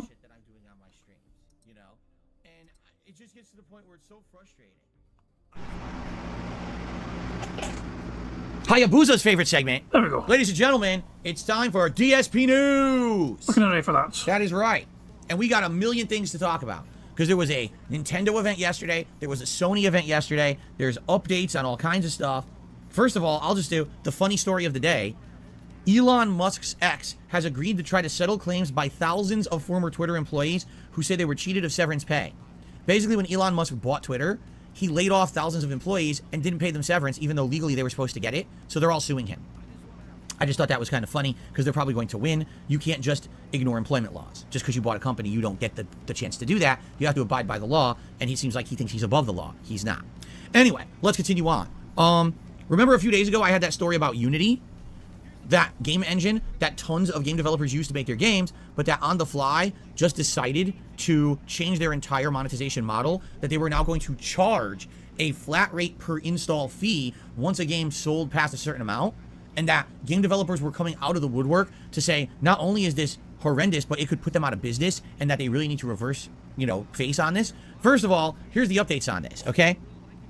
So Unity came out and said, well, what we'd like to do is clarify because we think there's a lot of confusion. And the funny point is, there was no confusion. No one wants this practice to happen, but Unity is spinning it as if, oh, the reason you don't like this is because you don't understand it. Not because it's a horrendous practice that will ruin game developers, but because we just don't get it yet.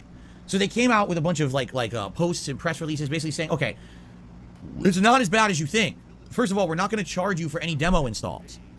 Also, we're not going to charge you for Game Pass installs. Okay? And also, if you have charity events, we'll be sure to make that the exception for charity stuff.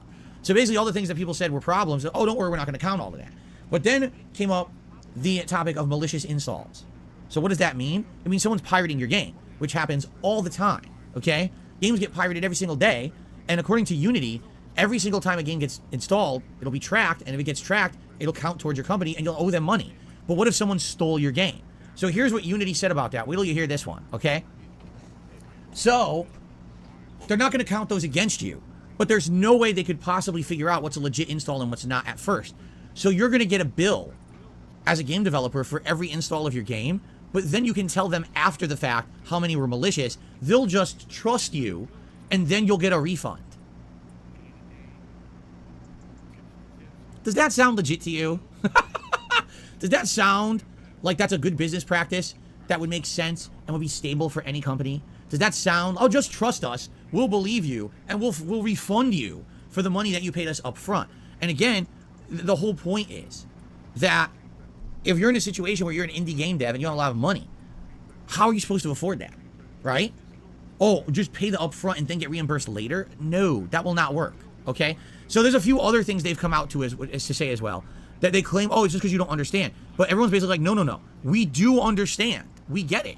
We totally get it. We just don't want this practice. You're going to ruin us. And even more game companies have come out and said, I probably said like another dozen or more have come out in the last 24 hours, all publicly stating if Unity does not scale back this change, we're probably going to have to stop making games in Unity. We'll just have to quit on this engine, and we'll have to go and do other stuff. There's nothing else we can do. We can't afford this model moving forward. We'll have to start over from scratch.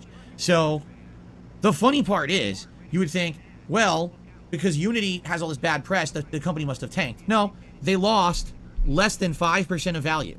They did have an initial little stock drop, and then they actually kind of recovered a little bit. They've only lost about 5% of the value of their company. So you might say, so what would be the incentive then if they don't think like this is going to affect them and they can just pull this off to rip off these game developers? Okay. Well, what's going to happen?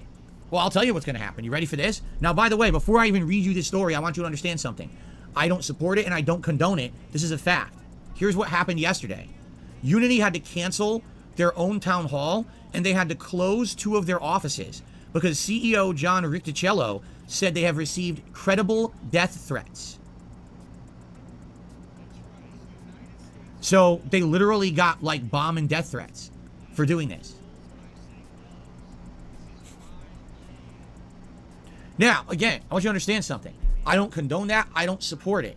But you decided to change your entire business model without consulting any of your customers or anyone in the industry purely on the notion of making more money, i.e. greed, and you could literally screw over entire game dev companies, and you might actually have people lose their livelihood because of your decision.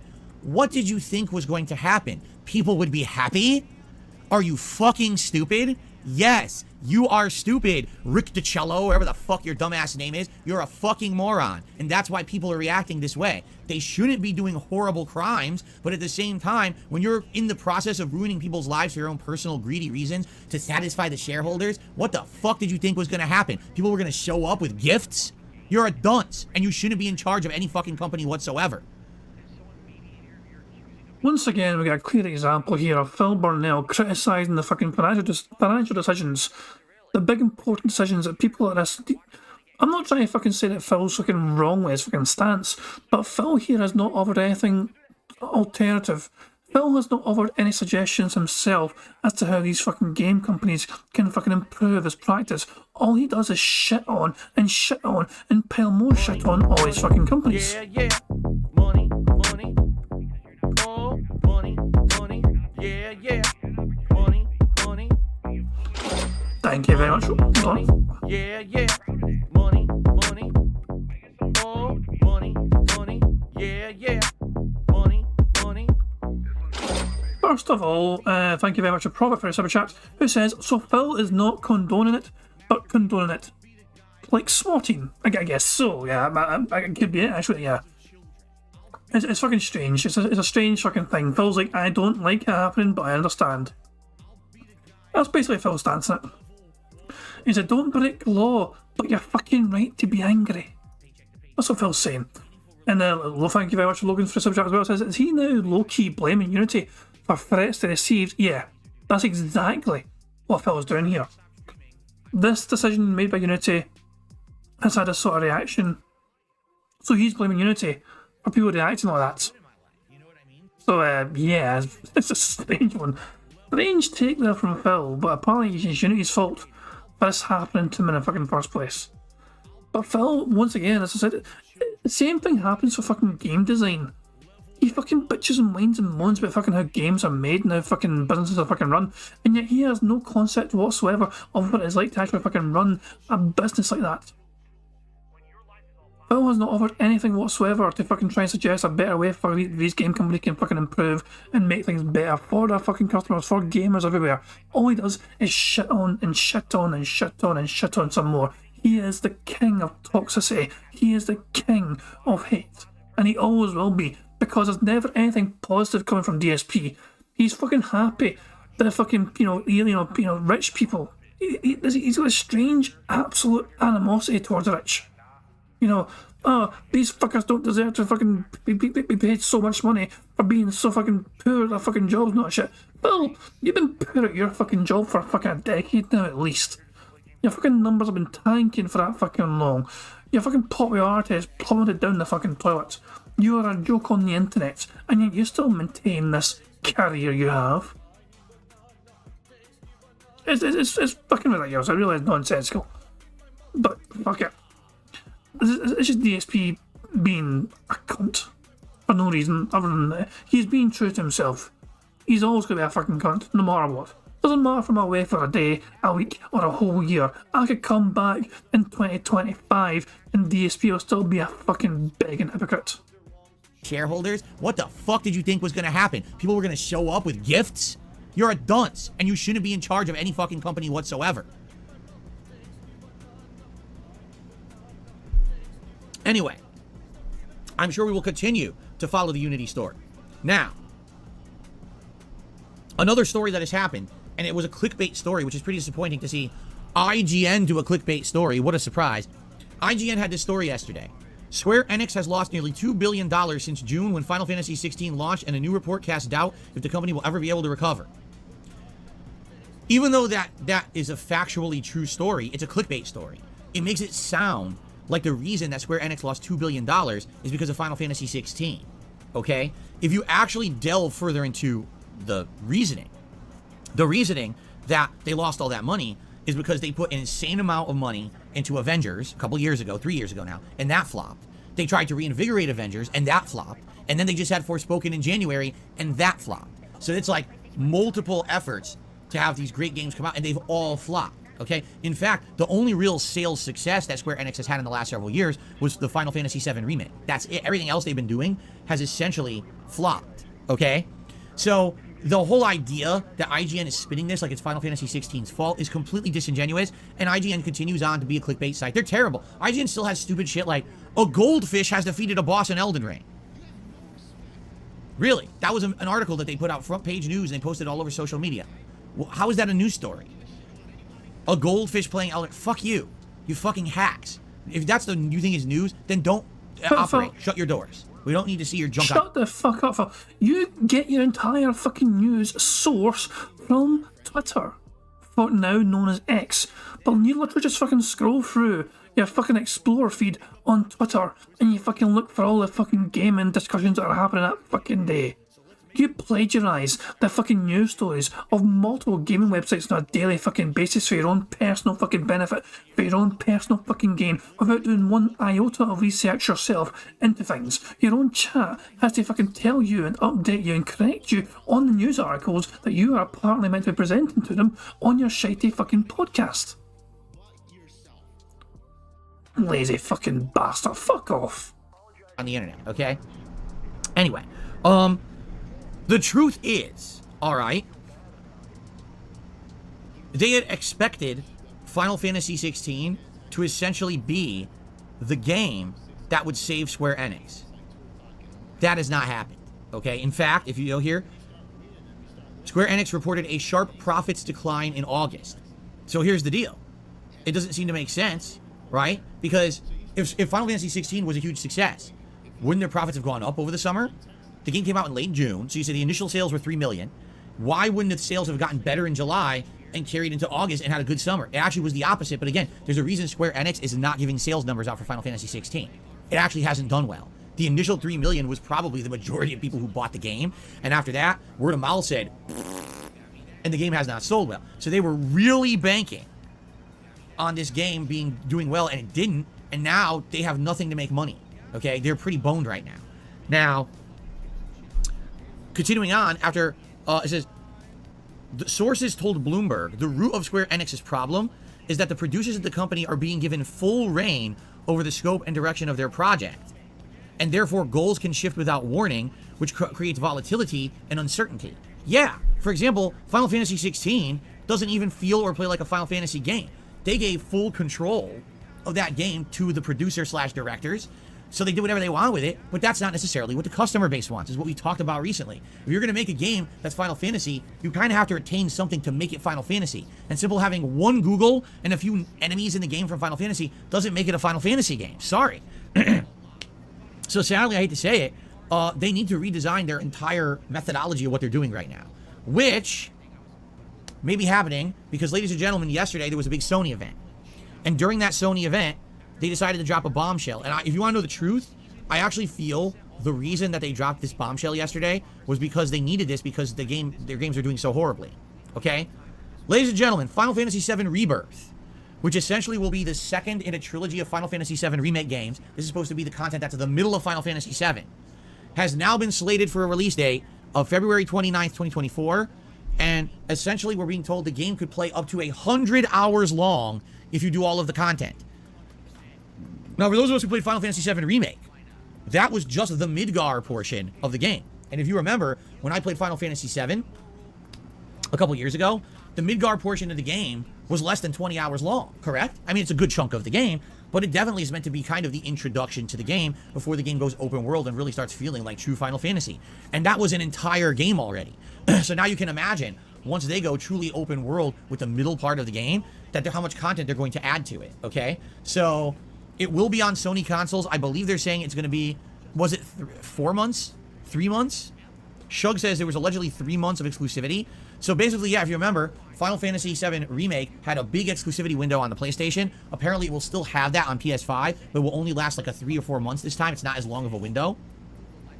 Okay? So that's kind of exciting. It looks, here's the thing. Now that we know what to expect, now that we know that Final Fantasy VII Remake isn't a remake, it's a new game. They're reimagining the plot. It's the timeline, but shifted. Much like what they were doing with Mortal Kombat, right? It's kind of the same deal. Something's changed to change reality in the timeline. So now characters who had passed away in the original Final Fantasy VII are still alive. And, you know, that's kind of interesting to me. Admittedly, I think I'm more excited for Final Fantasy VII Rebirth than I was for Remake. Because now we know all bets are off, everything is new. That's cool. We'll probably see a lot of the similarities from the original Final Fantasy VII, but when we're going to see new things happen in the plot, that's really neat. So I'm actually very excited for this game. I really am. Like, I'm actually more pumped now than I was for Remake, and I'm actually very excited to play it in February. I hope you guys are too. So that's coming out. That's good. A good release update. Also, another thing that happened during the Sony event, Resident Evil 4 Remake is actually getting its DLC separate ways. It's coming out on September 21st. Like, wait, what? Yeah, it comes out in 6 days. Like, what? Come on. Really? It's coming out now? It stars Ada Wong.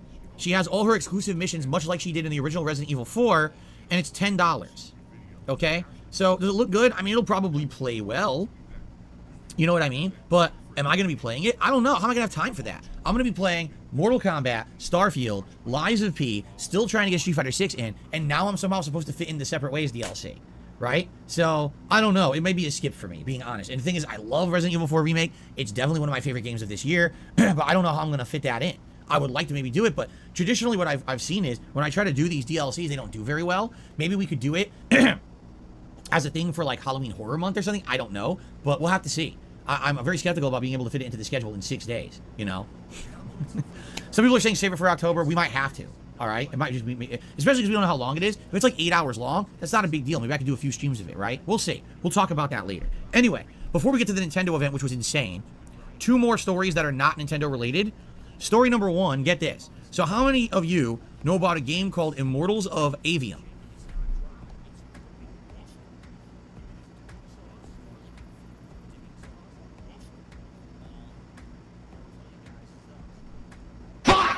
Exactly. Just read in the chat. I skipped it. I know about it, but I skipped it. I paid no attention to it. I've heard of it, but I didn't play it. Never heard of it. Literally, that's exactly the problem. This game was a game that apparently is not bad. People have said they've played it, and it was pretty good. I think Summer Game Fest was when we first heard of it, and it showed like a preview of it. I was like, oh, that game doesn't look too bad. But did you know it even came out? It actually came out between all those other releases of the summer. And because it did, you know, games like Baldur's Gate 3 overshadowed it. Even Final Fantasy 16 to some extent overshadowed it. So no one even knew that it was out. All right? The game has absolutely flopped. It's one of the biggest failure stories in game development. They put tons of time and effort into it, money. No one's played this game. It just completely went under the radar, and no one even knew it existed. Okay? Ladies and gentlemen, Ascendant Studio, the makers of the game, have laid off nearly half of their staff. Only a few weeks after the game's release. Over 40 people have lost their jobs because no one bought the game. That's sad. And I feel like this summer... No, Phil. You are part of that problem. Don't you dare try and fucking get in some sort of strange fucking moral high horse here and say it's a real fucking shame that these fucking game developers, whatever, they had to fucking fire almost half their fucking staff. You also completely forgot about the game. You, as some sort of fucking gaming YouTuber person, did not talk to anyone about this fucking game. So you are just as pliable and culpable as anyone else here. Don't you fucking dare try and somehow blame all the game reviewers and all that shit. Someone bought the game. That's sad. And I feel like this summer was the exception summer, because normally you would say summertime's the best time to release a game like that. There's nothing else out. There's no competition. And therefore, people would jump on a game like that. But I sadly think that this summer was just a different animal entirely. We had Street Fighter 6, we had Zelda Tears of the Kingdom, Final Fantasy 16, Diablo 4, Baldur's Gate 3, right? Now we have Starfield. We had all these games that were sucking up all the hype and attention. And normally a game like this maybe would have come out. Money, yeah, yeah. Money, money. Oh, money, money. And you piggy bastard. Money, money. There you go. Thank you very much to Anders Pack for a super chat, who says, Clerk Piggy and his stupid face doing, do you know about this game? Well, never talking about it before. Exactly. That's what got Mr. Worked Up about it for. He's fucking pretending it's a sad fucking thing, when even he completely forgot about it. So yeah, Barrett Wells for an interesting point there. Studios downsize after game release. They don't need riggers and other positions in the same magnitude as when they're developing them. That's a good fucking point, yeah. It's 40% though seems like quite a large number. So there's probably something to be said that the game's lack of initial success has probably hurt them a bit. I think most people would fucking agree with that. But yeah, also sometimes these things happen where after a big project is finished, a lot of those people, a lot of them are probably fucking freelance. That's how it works these fucking days. It's not just a fucking old one. Maybe some sort of fucking freelance fucking worker that's worked on several fucking games for several different fucking companies. They know how to fucking do this kind of special kind of animation shit or whatever, yeah. But artists and all that shit, you get what I'm saying. So yeah, Phil trying to say one thing is directly tied to the other is pretty fucking nonsensical. But let's see what Phil's going to say here. He's going to get on his little soapbox here and he's going to fucking criticise the same fucking people like IGN and all that shit for not bothering to fucking make more hype about the fucking game. Phil has fucking said for a long fucking time that he prefer fucking games to be released without any early advance copies, so nobody fucking knows what the game's fucking like until the game is released properly for everyone, so that way word of mouth can build up about it. Now here's Phil fucking complaining now that the game didn't do that fucking well because nobody's fucking talking about it. Word of mouth failed.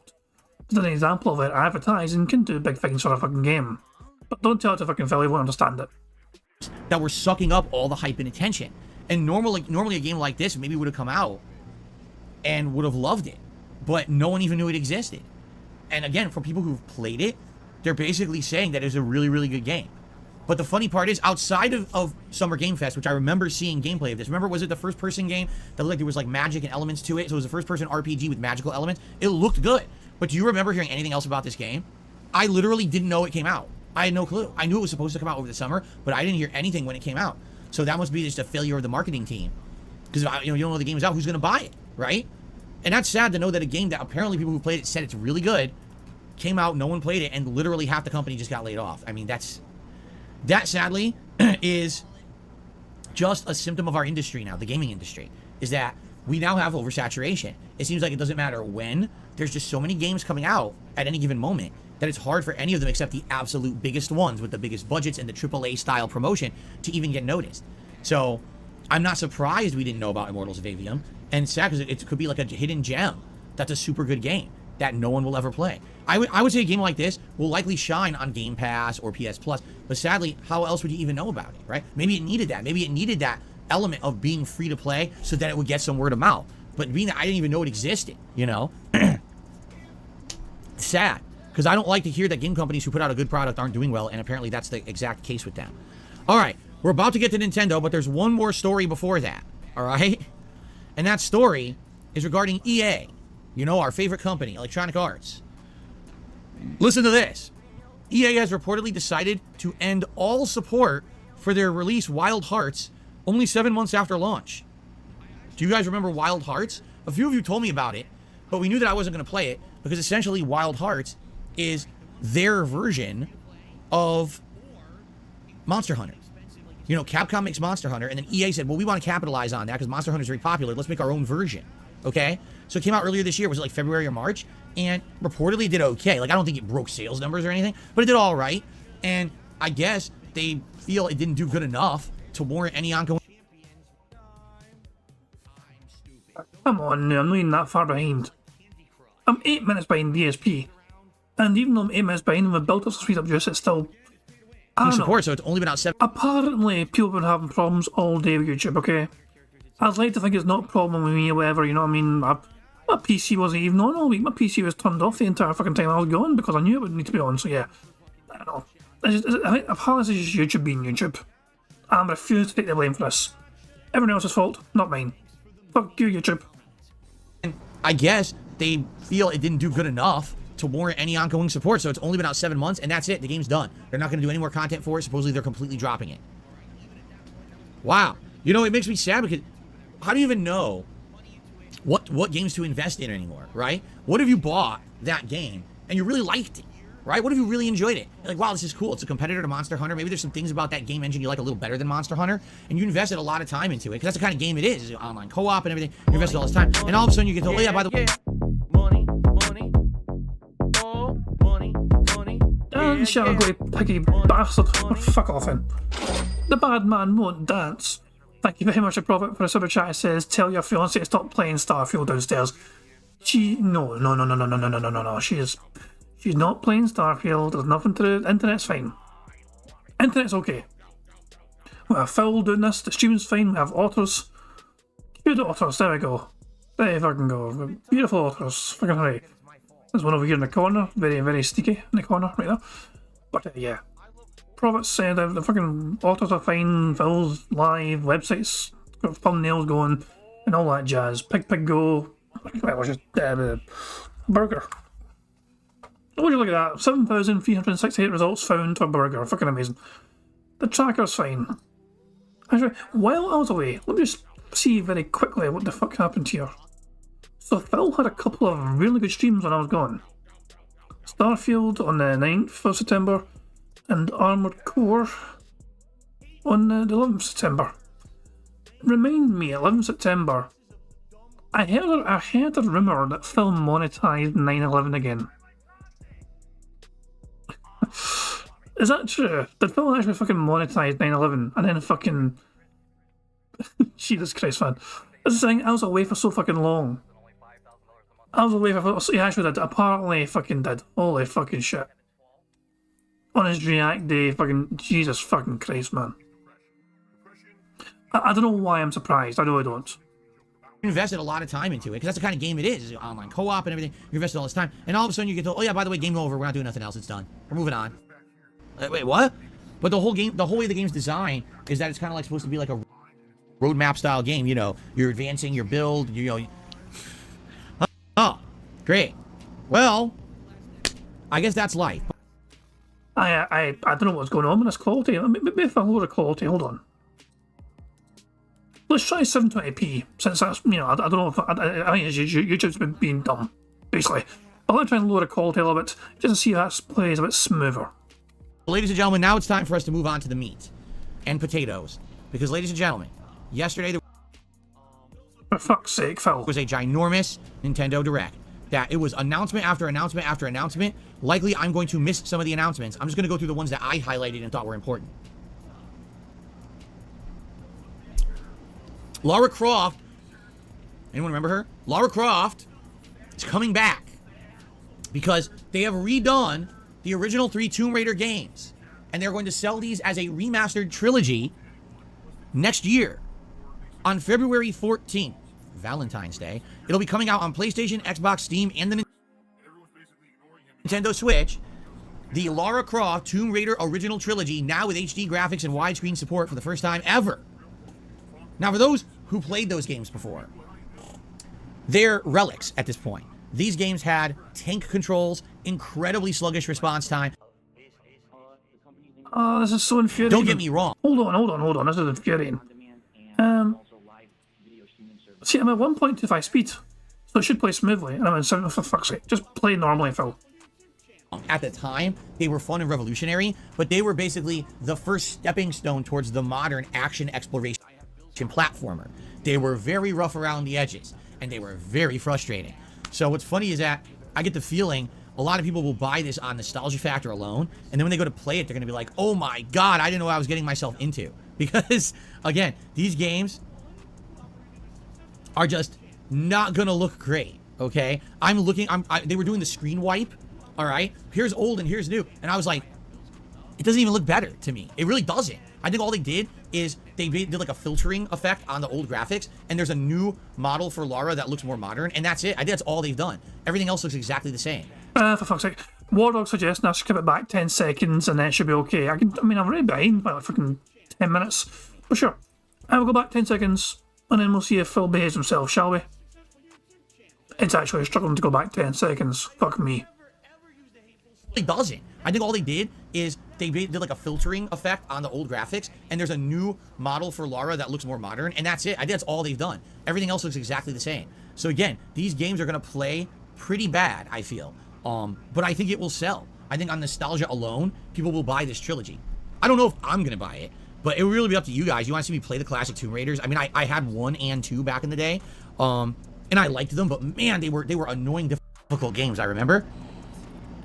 So, I guess we'll see, but, you know, that's just something. Mario vs. Donkey Kong. Does anyone remember that game? I do. It was only on, what was it, the DS at the time? It was a unique game, puzzle game. And it was supposed to be a throwback to, like, the original Donkey Kong games, but now you're playing real Mario, because technically that wasn't Mario and Donkey Kong. I know that sounds weird. They're porting this, a modern version, to the Switch on February 16th of next year. If you're interested. I don't know if I would be interested or not. Prince of Persia: The Lost Crown, still coming out January 18th, and it actually looks really good, and I'm probably going to get it because it sounds like a really awesome retro throwback game.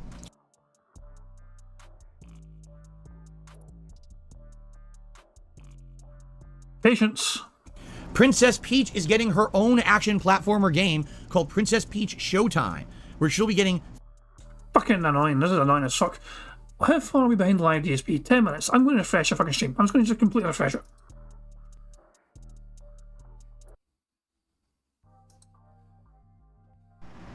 Shush. Shush, for fuck's sake. That's too big. We'll make it there, and then we'll go back 10 minutes. Power-ups, like Fencer Peach or Chef... Okay, we're in the fucking Peach story. Fantastic. And the quality's immediately fucking gone down to... Oh, for fuck's sake. We'll try again. They're porting this, a modern version, to the Switch on February 16th of next year. If you're interested. I don't know if I would be interested or not. Prince of Persia: The Lost Crown, still coming out January 18th, and it actually looks really good, and I'm probably going to get it because it sounds like a really awesome retro throwback game. Princess Peach is getting her own action platformer game called Princess Peach Showtime, where she'll be getting themed power-ups like Fencer Peach or Chef Peach to do cool puzzles and platforming. This game is coming out March 22nd. That sounds interesting. I probably will check that one out. Luigi's Mansion 2 is getting an HD remake on the Switch. Luigi's Mansion 2 I bought when it was new for the Nintendo 3DS. This was back at the early days of me being a YouTuber, and I was going to conventions and traveling and all of that. And at that time, I was looking to have some games to take with me on trips. So I bought Luigi's Mansion 2, and I bought Zelda: A Link Between Worlds, and I maybe had 1 or 2 other games that I took with me on trips. But I never really played it. I never really played Luigi's Mansion 2. I played it for like 10 minutes maybe. Remember when I first got my 3DS capture device? That was one of the games I tested on there, and then I literally have never played the game. I played Luigi's Mansion 3 on the Switch, but I never played 2. So this will be an opportunity maybe for me to go back and play the game for the first time. That's coming out summer 2024, okay? Contra is coming back. This is crazy. Contra is coming back with a new game called Operation Galuga. It says it's a reimagined 80s classic. This is so annoying. I'm going to fucking pause it. I don't know why it's buffering so badly. You know, we're not live right now in DSP land. You know, we're 10 minutes behind this fucking footage. For whatever reason, apparently YouTube's had problems all day. Fucking playing shit back, whatever. I don't know what's on. So I'm gonna make a very quick little post. Border's asking, well, I'm using Chrome. I'm using the destroyer of all RAM. I am using Google Chrome. But in the past, it's been perfectly fucking well for me, so apparently it's a YouTube fucking thing, whatever, you know, I don't know. Yeah, fuck, I don't know. But yeah, I was going to leave a comment in the chat to explain that, you know, I'm having problems loading. Apparently Meerkat's lagging too, so yeah, it's a YouTube problem, really. From the same team who made Contra 4. For those who don't know, Contra 4 was an actual serious numbered Contra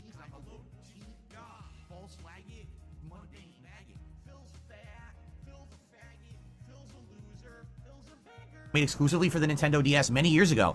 It's ridiculously good. I played it and I loved Contra 4. I thought it was a super duper good game, but that was before the days of me doing the YouTube style content, so, you know, I didn't have any coverage of it. But I thought Contra 4 was crazy, so this is a new game from them, and it's coming out for Switch, PS4, PS5, Xbox, and PC sometime in 2024. We just don't know when yet, okay? And then last... Okay, fuck this, hold on. Don't like to do it, but I'm going into 480. And I want to see if that plays smoother. In my opinion, this is the biggest announcement. Are you ready for this, folks? Are you ready for this? This is a game that we have talked about for many, many years. This is a game you guys have told me is superb. It's a game that I told you guys I only played about 8 to 12 hours of, and I loved it, but I never finished it. Ladies and gentlemen, you ready for this? Paper Mario: The Thousand-Year Door is getting a modern port to the Switch next year.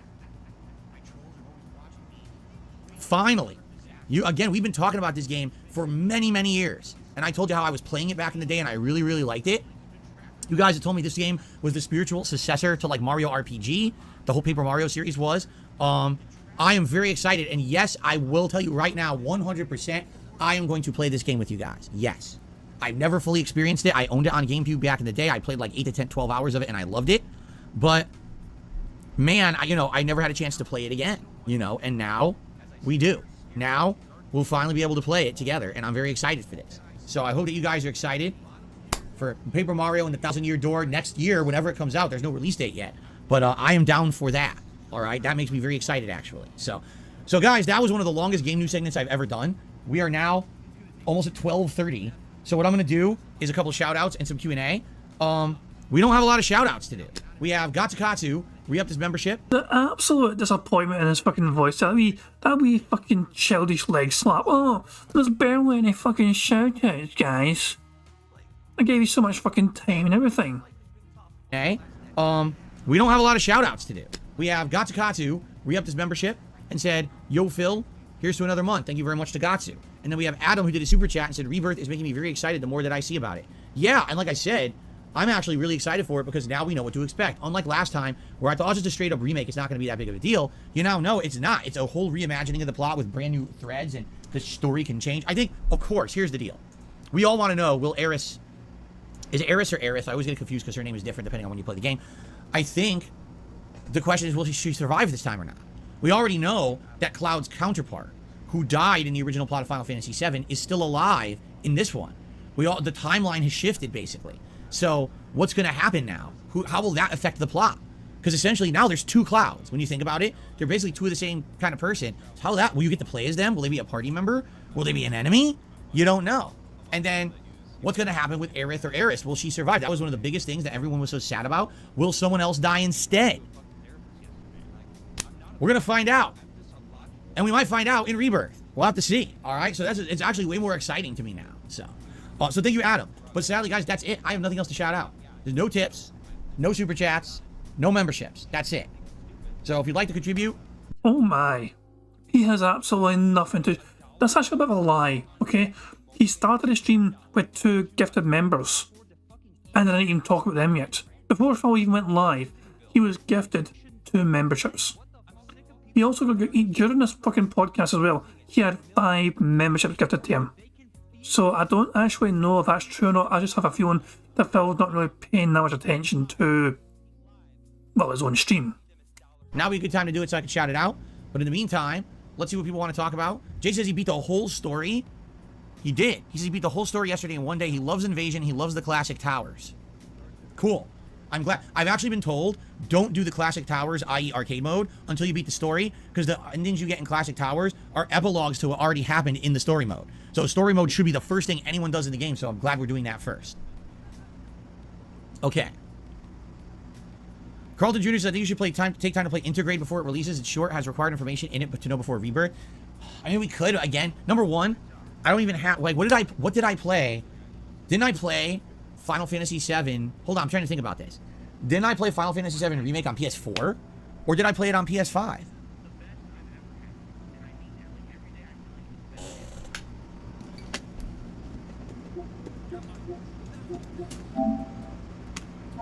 Hold on.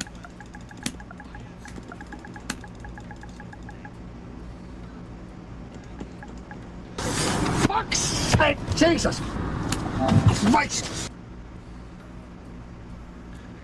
I do have it on PS5.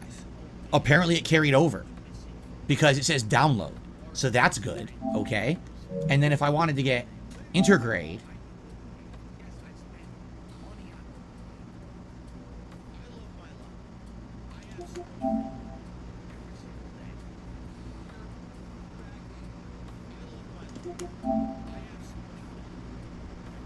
I can't get it. No, apparently I have it already. Apparently I have it already.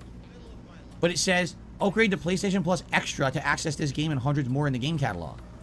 But it says I already have it. Because I went to download it. It says you can't download this. You already have it as part of Remake. It was included with the PS5 version. Oh. So if I download Remake, I have it. Well, we'll have to, let's look into that. If you guys would like me to play that maybe like in January, and if it is short as you're saying, it might make sense to do that because it might reintroduce me to the whole gameplay style. Keep in mind we haven't played this in many years now. That's actually a good suggestion. Let's start talking about this December, January. Bring it up again back, and then when we get to a time when all the new releases are done with, I would absolutely consider it. What's going on with YouTube right now? Yeah, YouTube is having... Oh, that wasn't me. That was all DSP.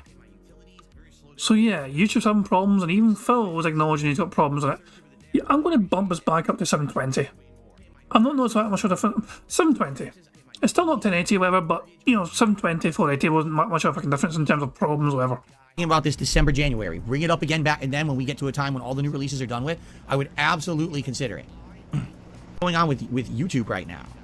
Yeah, YouTube is having issues with connections. It just happened again, but I'm back again. You see this? This happened yesterday during my stream. Burger. It's YouTube that's doing this because the chat kept going, and yesterday, all right, when this happened yesterday with my internet, I thought it was my internet, but I was playing online in Street Fighter 6 and it didn't drop. This is a YouTube side issue.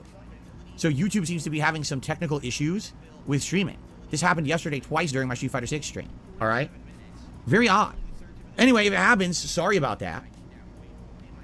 And I don't know what's going on there, why that's happening. It's not anything I'm doing on my end. It just seems to be a YouTube side technical issue, but it seems like the stream comes right back, so don't worry. Sorry about that, though. So thank you, King Be Cruel, for the 5 gifted memberships. Thank you to Alex from Phoenix, who just did a super chat. He says, Jean-Claude Van Damme skin for Johnny Cage, featuring his likeness and voice. I'm aware of that. I probably am not going to get it if it costs money. If it's free, maybe I'll get it, but if it's like anything... You would think they should have included it, because I bought the more expensive edition of the game. But maybe they didn't. I don't know. I guess we'll see. Thank you for that, Alex. I received a $13 tip, excuse me, from Big Larry Gaming. This is a bigger tip than normal size. I have a lot to say. All right. Well, let me go ahead and first of all get you on the leaderboard. Let's see what you have to say.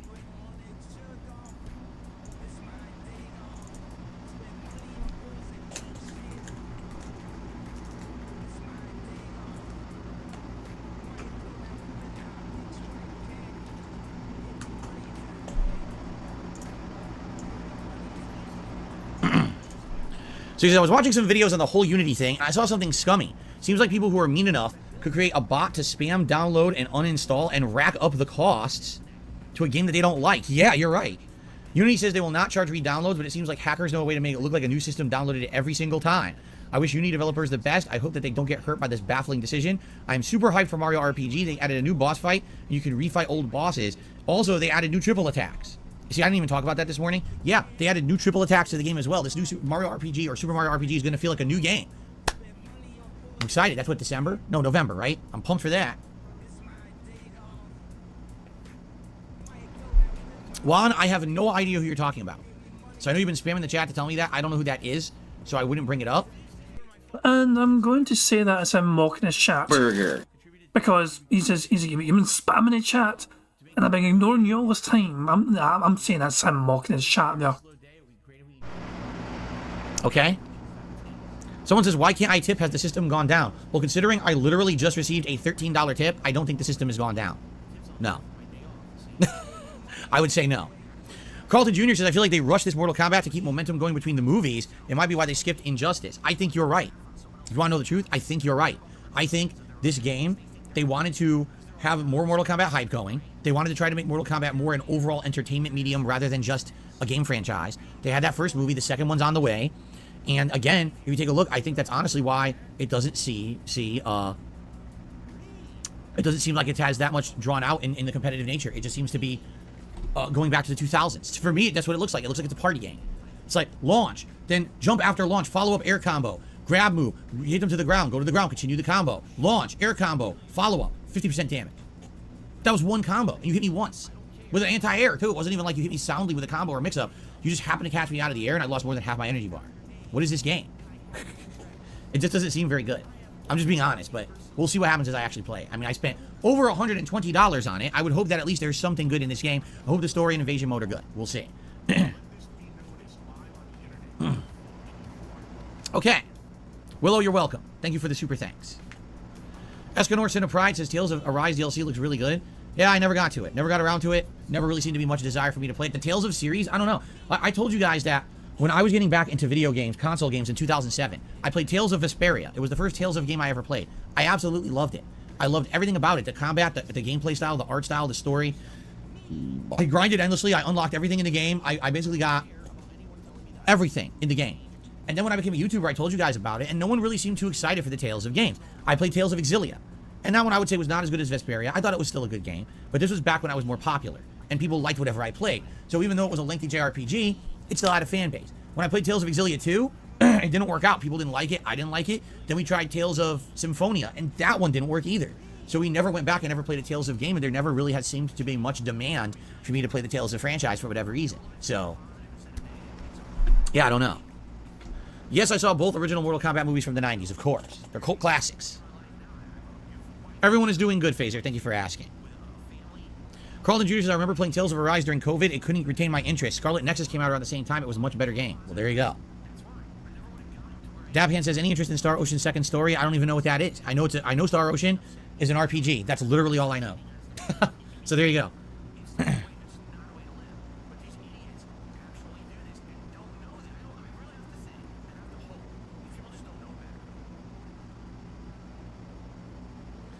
Mortal Kombat Annihilation is anything but a classic.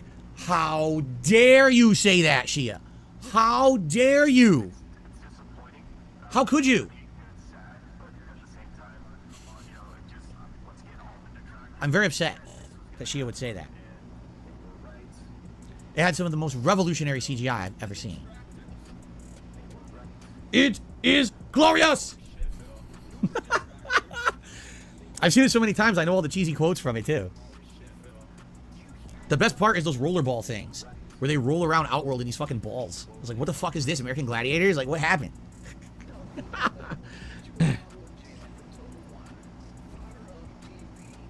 Okay. Anything else you guys would like to talk about today? We have a few extra minutes. Phaser says they did bring back the tattoo thing for the newer movie, Laughing Out Loud. They did? The spirit animal tattoos or whatever for animalities? That's in it?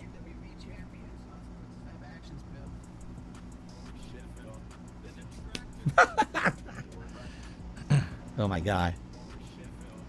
I may play Texas Chainsaw Massacre next month. I don't know. We'll see. Remember, I have a Halloween event next month. People might vote it in.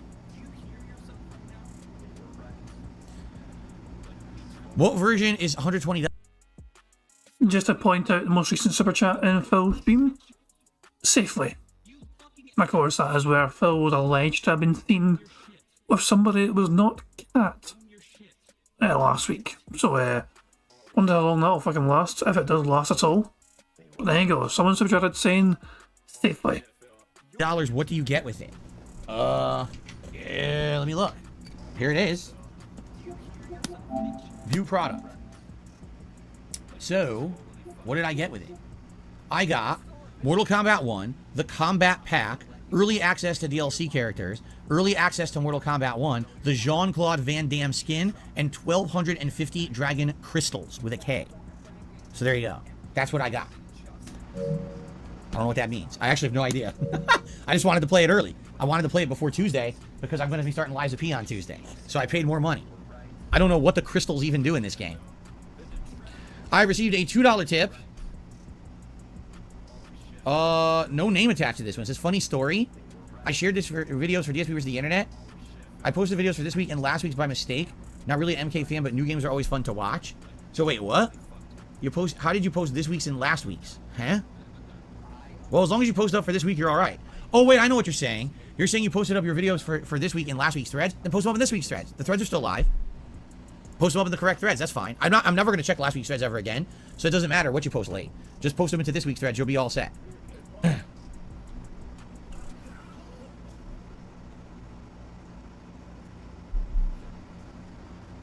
No, I never played a Kung Fu Panda board game.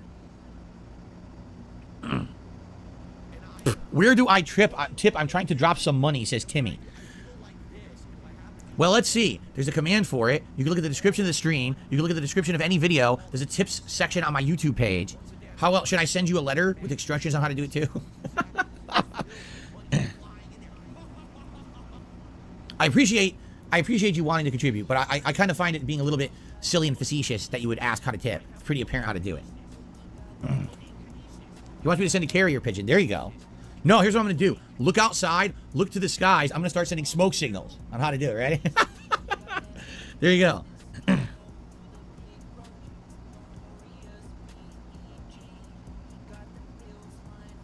All right, guys.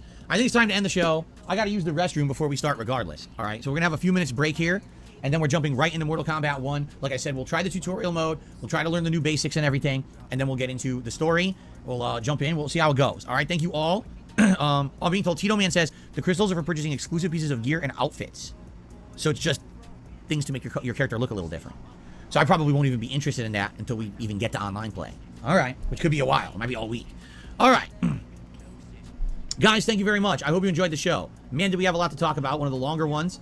And I hope that you guys enjoyed the news segment. Tomorrow we will likely get back to normal, although I'll have probably a lot to say about Mortal Kombat 1 as we get to it tomorrow. Thank you all. Enjoy the show. See you tomorrow for the MK1 summary roundup. And try not to get buried in a pile of leaves, although if you live where I am, it's still summer weather, so I don't know how that's possible. All right, see you guys tomorrow. All right, guys, so here's the deal. Like I said, I got to get set up here, and I got to use the bathroom before we start. So I am going to monetize you. I'm very sorry about that. I am going to run some ads while I use the restroom, but then when I come back, we begin. Now, like I said, I know the tutorial might be long, but I feel like I have to do it. Like, if I don't do the tutorial, I'm not going to know what the hell I'm doing when I play this game, because apparently the game has a lot of new gameplay elements that I'm probably not going to understand. So I'll do my best to try to get through the tutorial fast so we can get to the story. All right, guys? All right, thanks. And I'm going to break here. I'll see you in a few minutes. So Phil disappeared at 12:39, and apparently he's not back yet. So I go all the way forward here. What we're going to hear... Still this crappy music. Put it live, DSP. Okay, well, we're live, and Phil is still in the bathroom. So there we go. Eddie43 saying, looks like we've failed at bingo, guys. Which fucker gave a number to randomise a card? Well, Eddie B43, who knows? It's so long ago, I think I've forgotten. But there we go. We actually caught up with live DSP, and he's not back yet from his fucking WWE Champion spending spree. While he sits on his throne, the king of hate, playing that ridiculous mobile game on his throne in between the podcast and gameplay beginning. Because we all know that Phil Burnell cannot go one single day without playing that fucking game. He has a streak to maintain after all. God damn, the fucking music still just... Where the fuck is he? Let's get Otters.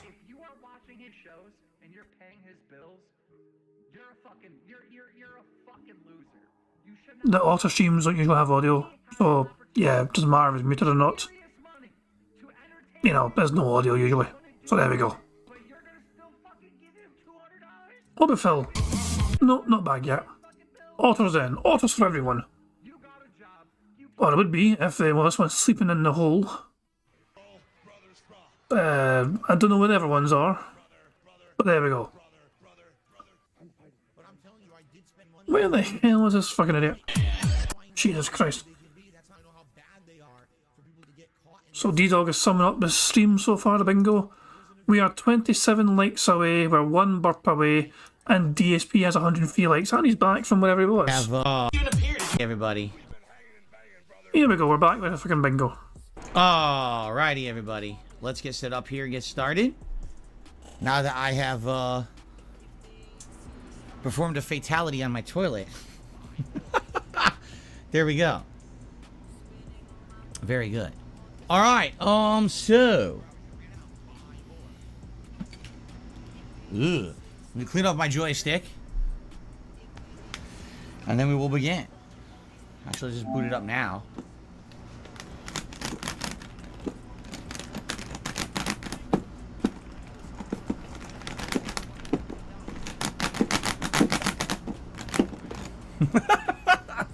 A thorough cleaning of the stick. Very good. Mortal Kombat 1. Press the cross button. Would you like to enable screen reader?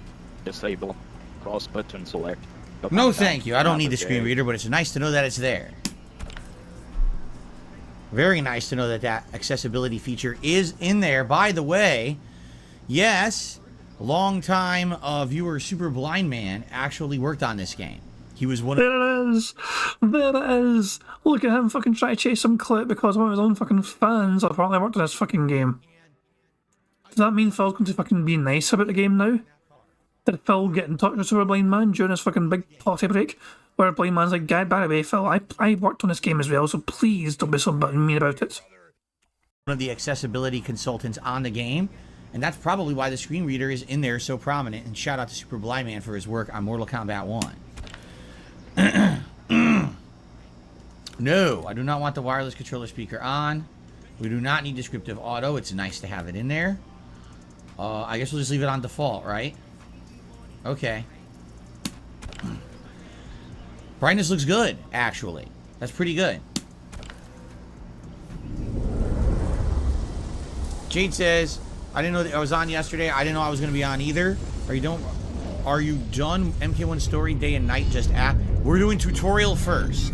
We're doing tutorial first. Then we're going to do story. That's what I'm doing today. What is this? I want to see this. Having liberated I don't want to see this. and become keeper of time. My next I really don't task want to watch is this right now. restart history. I'm not ready for the story. And they're probably going to make you see this again Past anyway. events. I was free to craft a new era. I can't even get past it. It was We have to with watch it. humility and restraint that I approached this blank canvas. After careful preparation, I began work, painting over the darkness. You want to know why Phil's so pissed off that he can't fucking pause it or skip it or whatever? Because he's not recording yet for YouTube. He is hoping to be able to fucking replay this fucking segment when it's time for him to start recording for YouTube. But it might not. Which means that'll be pretty fucking funny in my opinion. After eons passed, I sketched out the realms. After eons more, I brushed them in with light. Yet somehow the realms were the same anyway, right? In my new era, all beings will have the opportunity to find peace. Whether or not they do will be their responsibility. I'd like to make the text My larger. power only permits me to begin way too this small. endeavor. It is the duty of mortals to finish it.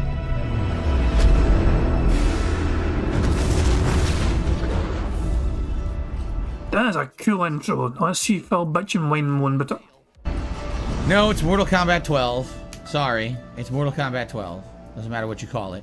Just like they called Mortal Kombat 9 just Mortal Kombat, but no one calls it that. Now everyone calls it Mortal Kombat 9. Okay. The season of fire has begun! Okay. Oh, let's see here. Jeez. We should go to settings first, right? We really should. Controls. Front punch, back punch, front kick, light kick, throw L1. Okay. Blocking is R2, which I have to get used to. That's going to be weird. Cameos is R1 and flip your stand. Okay, I'm gonna have to use to that. Let's see. Subtitles on. Can you make them bigger? You can't make the subtitles bigger because they're pretty small, I feel. Accessibility, screen reader off. Color blindness none. Speech to text off. Cinema, music, announcer, ambience, no. I want bigger text. You can't make bigger text. You gotta be kidding me. The game has screen reader and has all these things, but you can't make the text bigger. This is all your fault, super blind man. Curse you. Gotta be joking me. You really can't. Hold on. Other. Legal. You can't make the text bigger. It's gotta be tiny ants on the screen I gotta read. What the fuck? They added all of these accessibilities and you can't make the text size bigger? You're kidding me.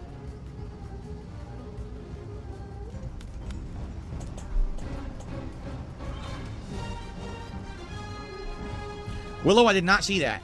Thank you, Willow, for 12 months being a member. Says, I love my 1-year gold crown. It's my favorite. Thank you, Willow, for that. And 672 just did a super chat. Says, mid combat, fire up some Starfield, my tribal chief. No. But thank you for the super chat, 672. Okay.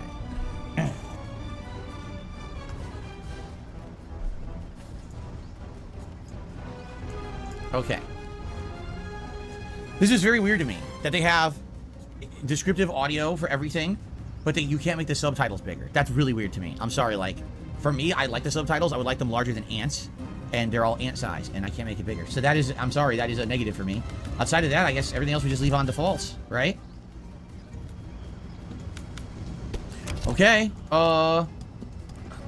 learn. Yeah, here's the tutorial. There's the invasions. Got it. Okay. All right, guys, so let's get started. Here we go. Happy Friday to you, Derek. Here we go. Alrighty, everyone. It is fine. He is now recording for YouTube. Bizarrely, no one fucking told me I had 100 likes. Phil did not blow bubbles. So there's no free space. Phil has to blow the bubbles. Nobody in his audience told him that he fucking got 100 likes.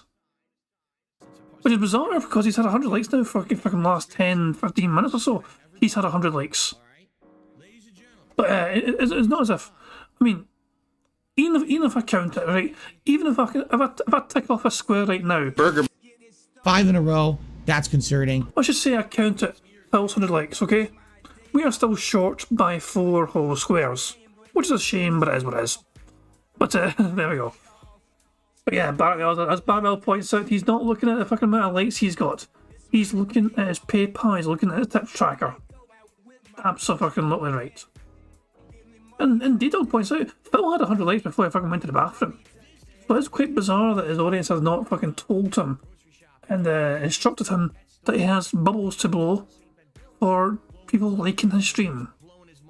But there you go. I'll tell you what, I'm a nice guy.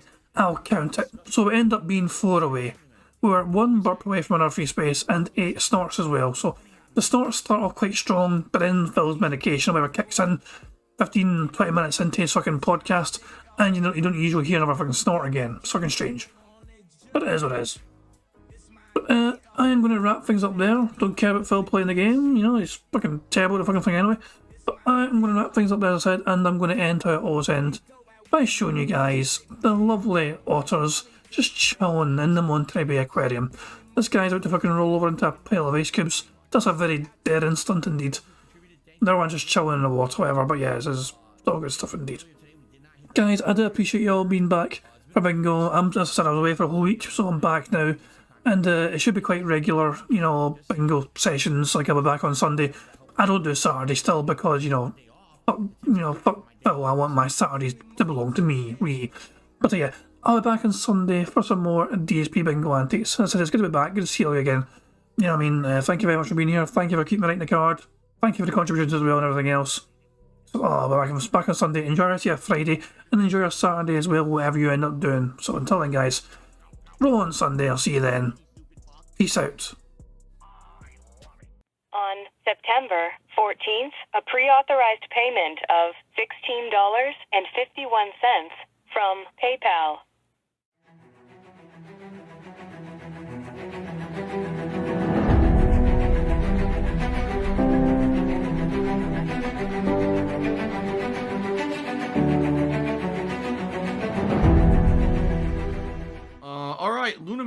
me $1.30. It says, I'm back. What's your favorite type of shower?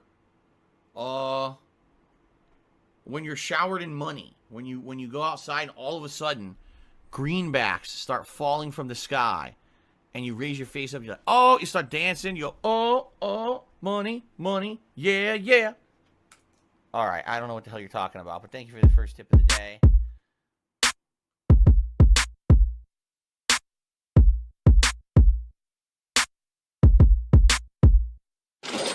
Money, money, yeah, yeah.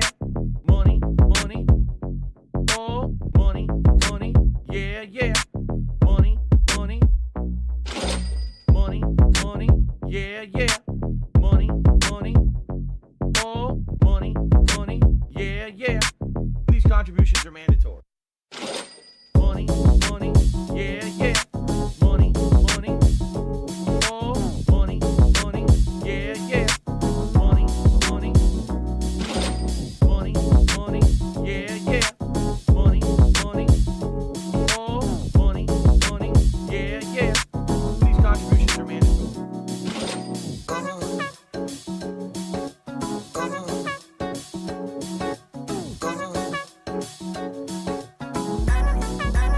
Show me the money.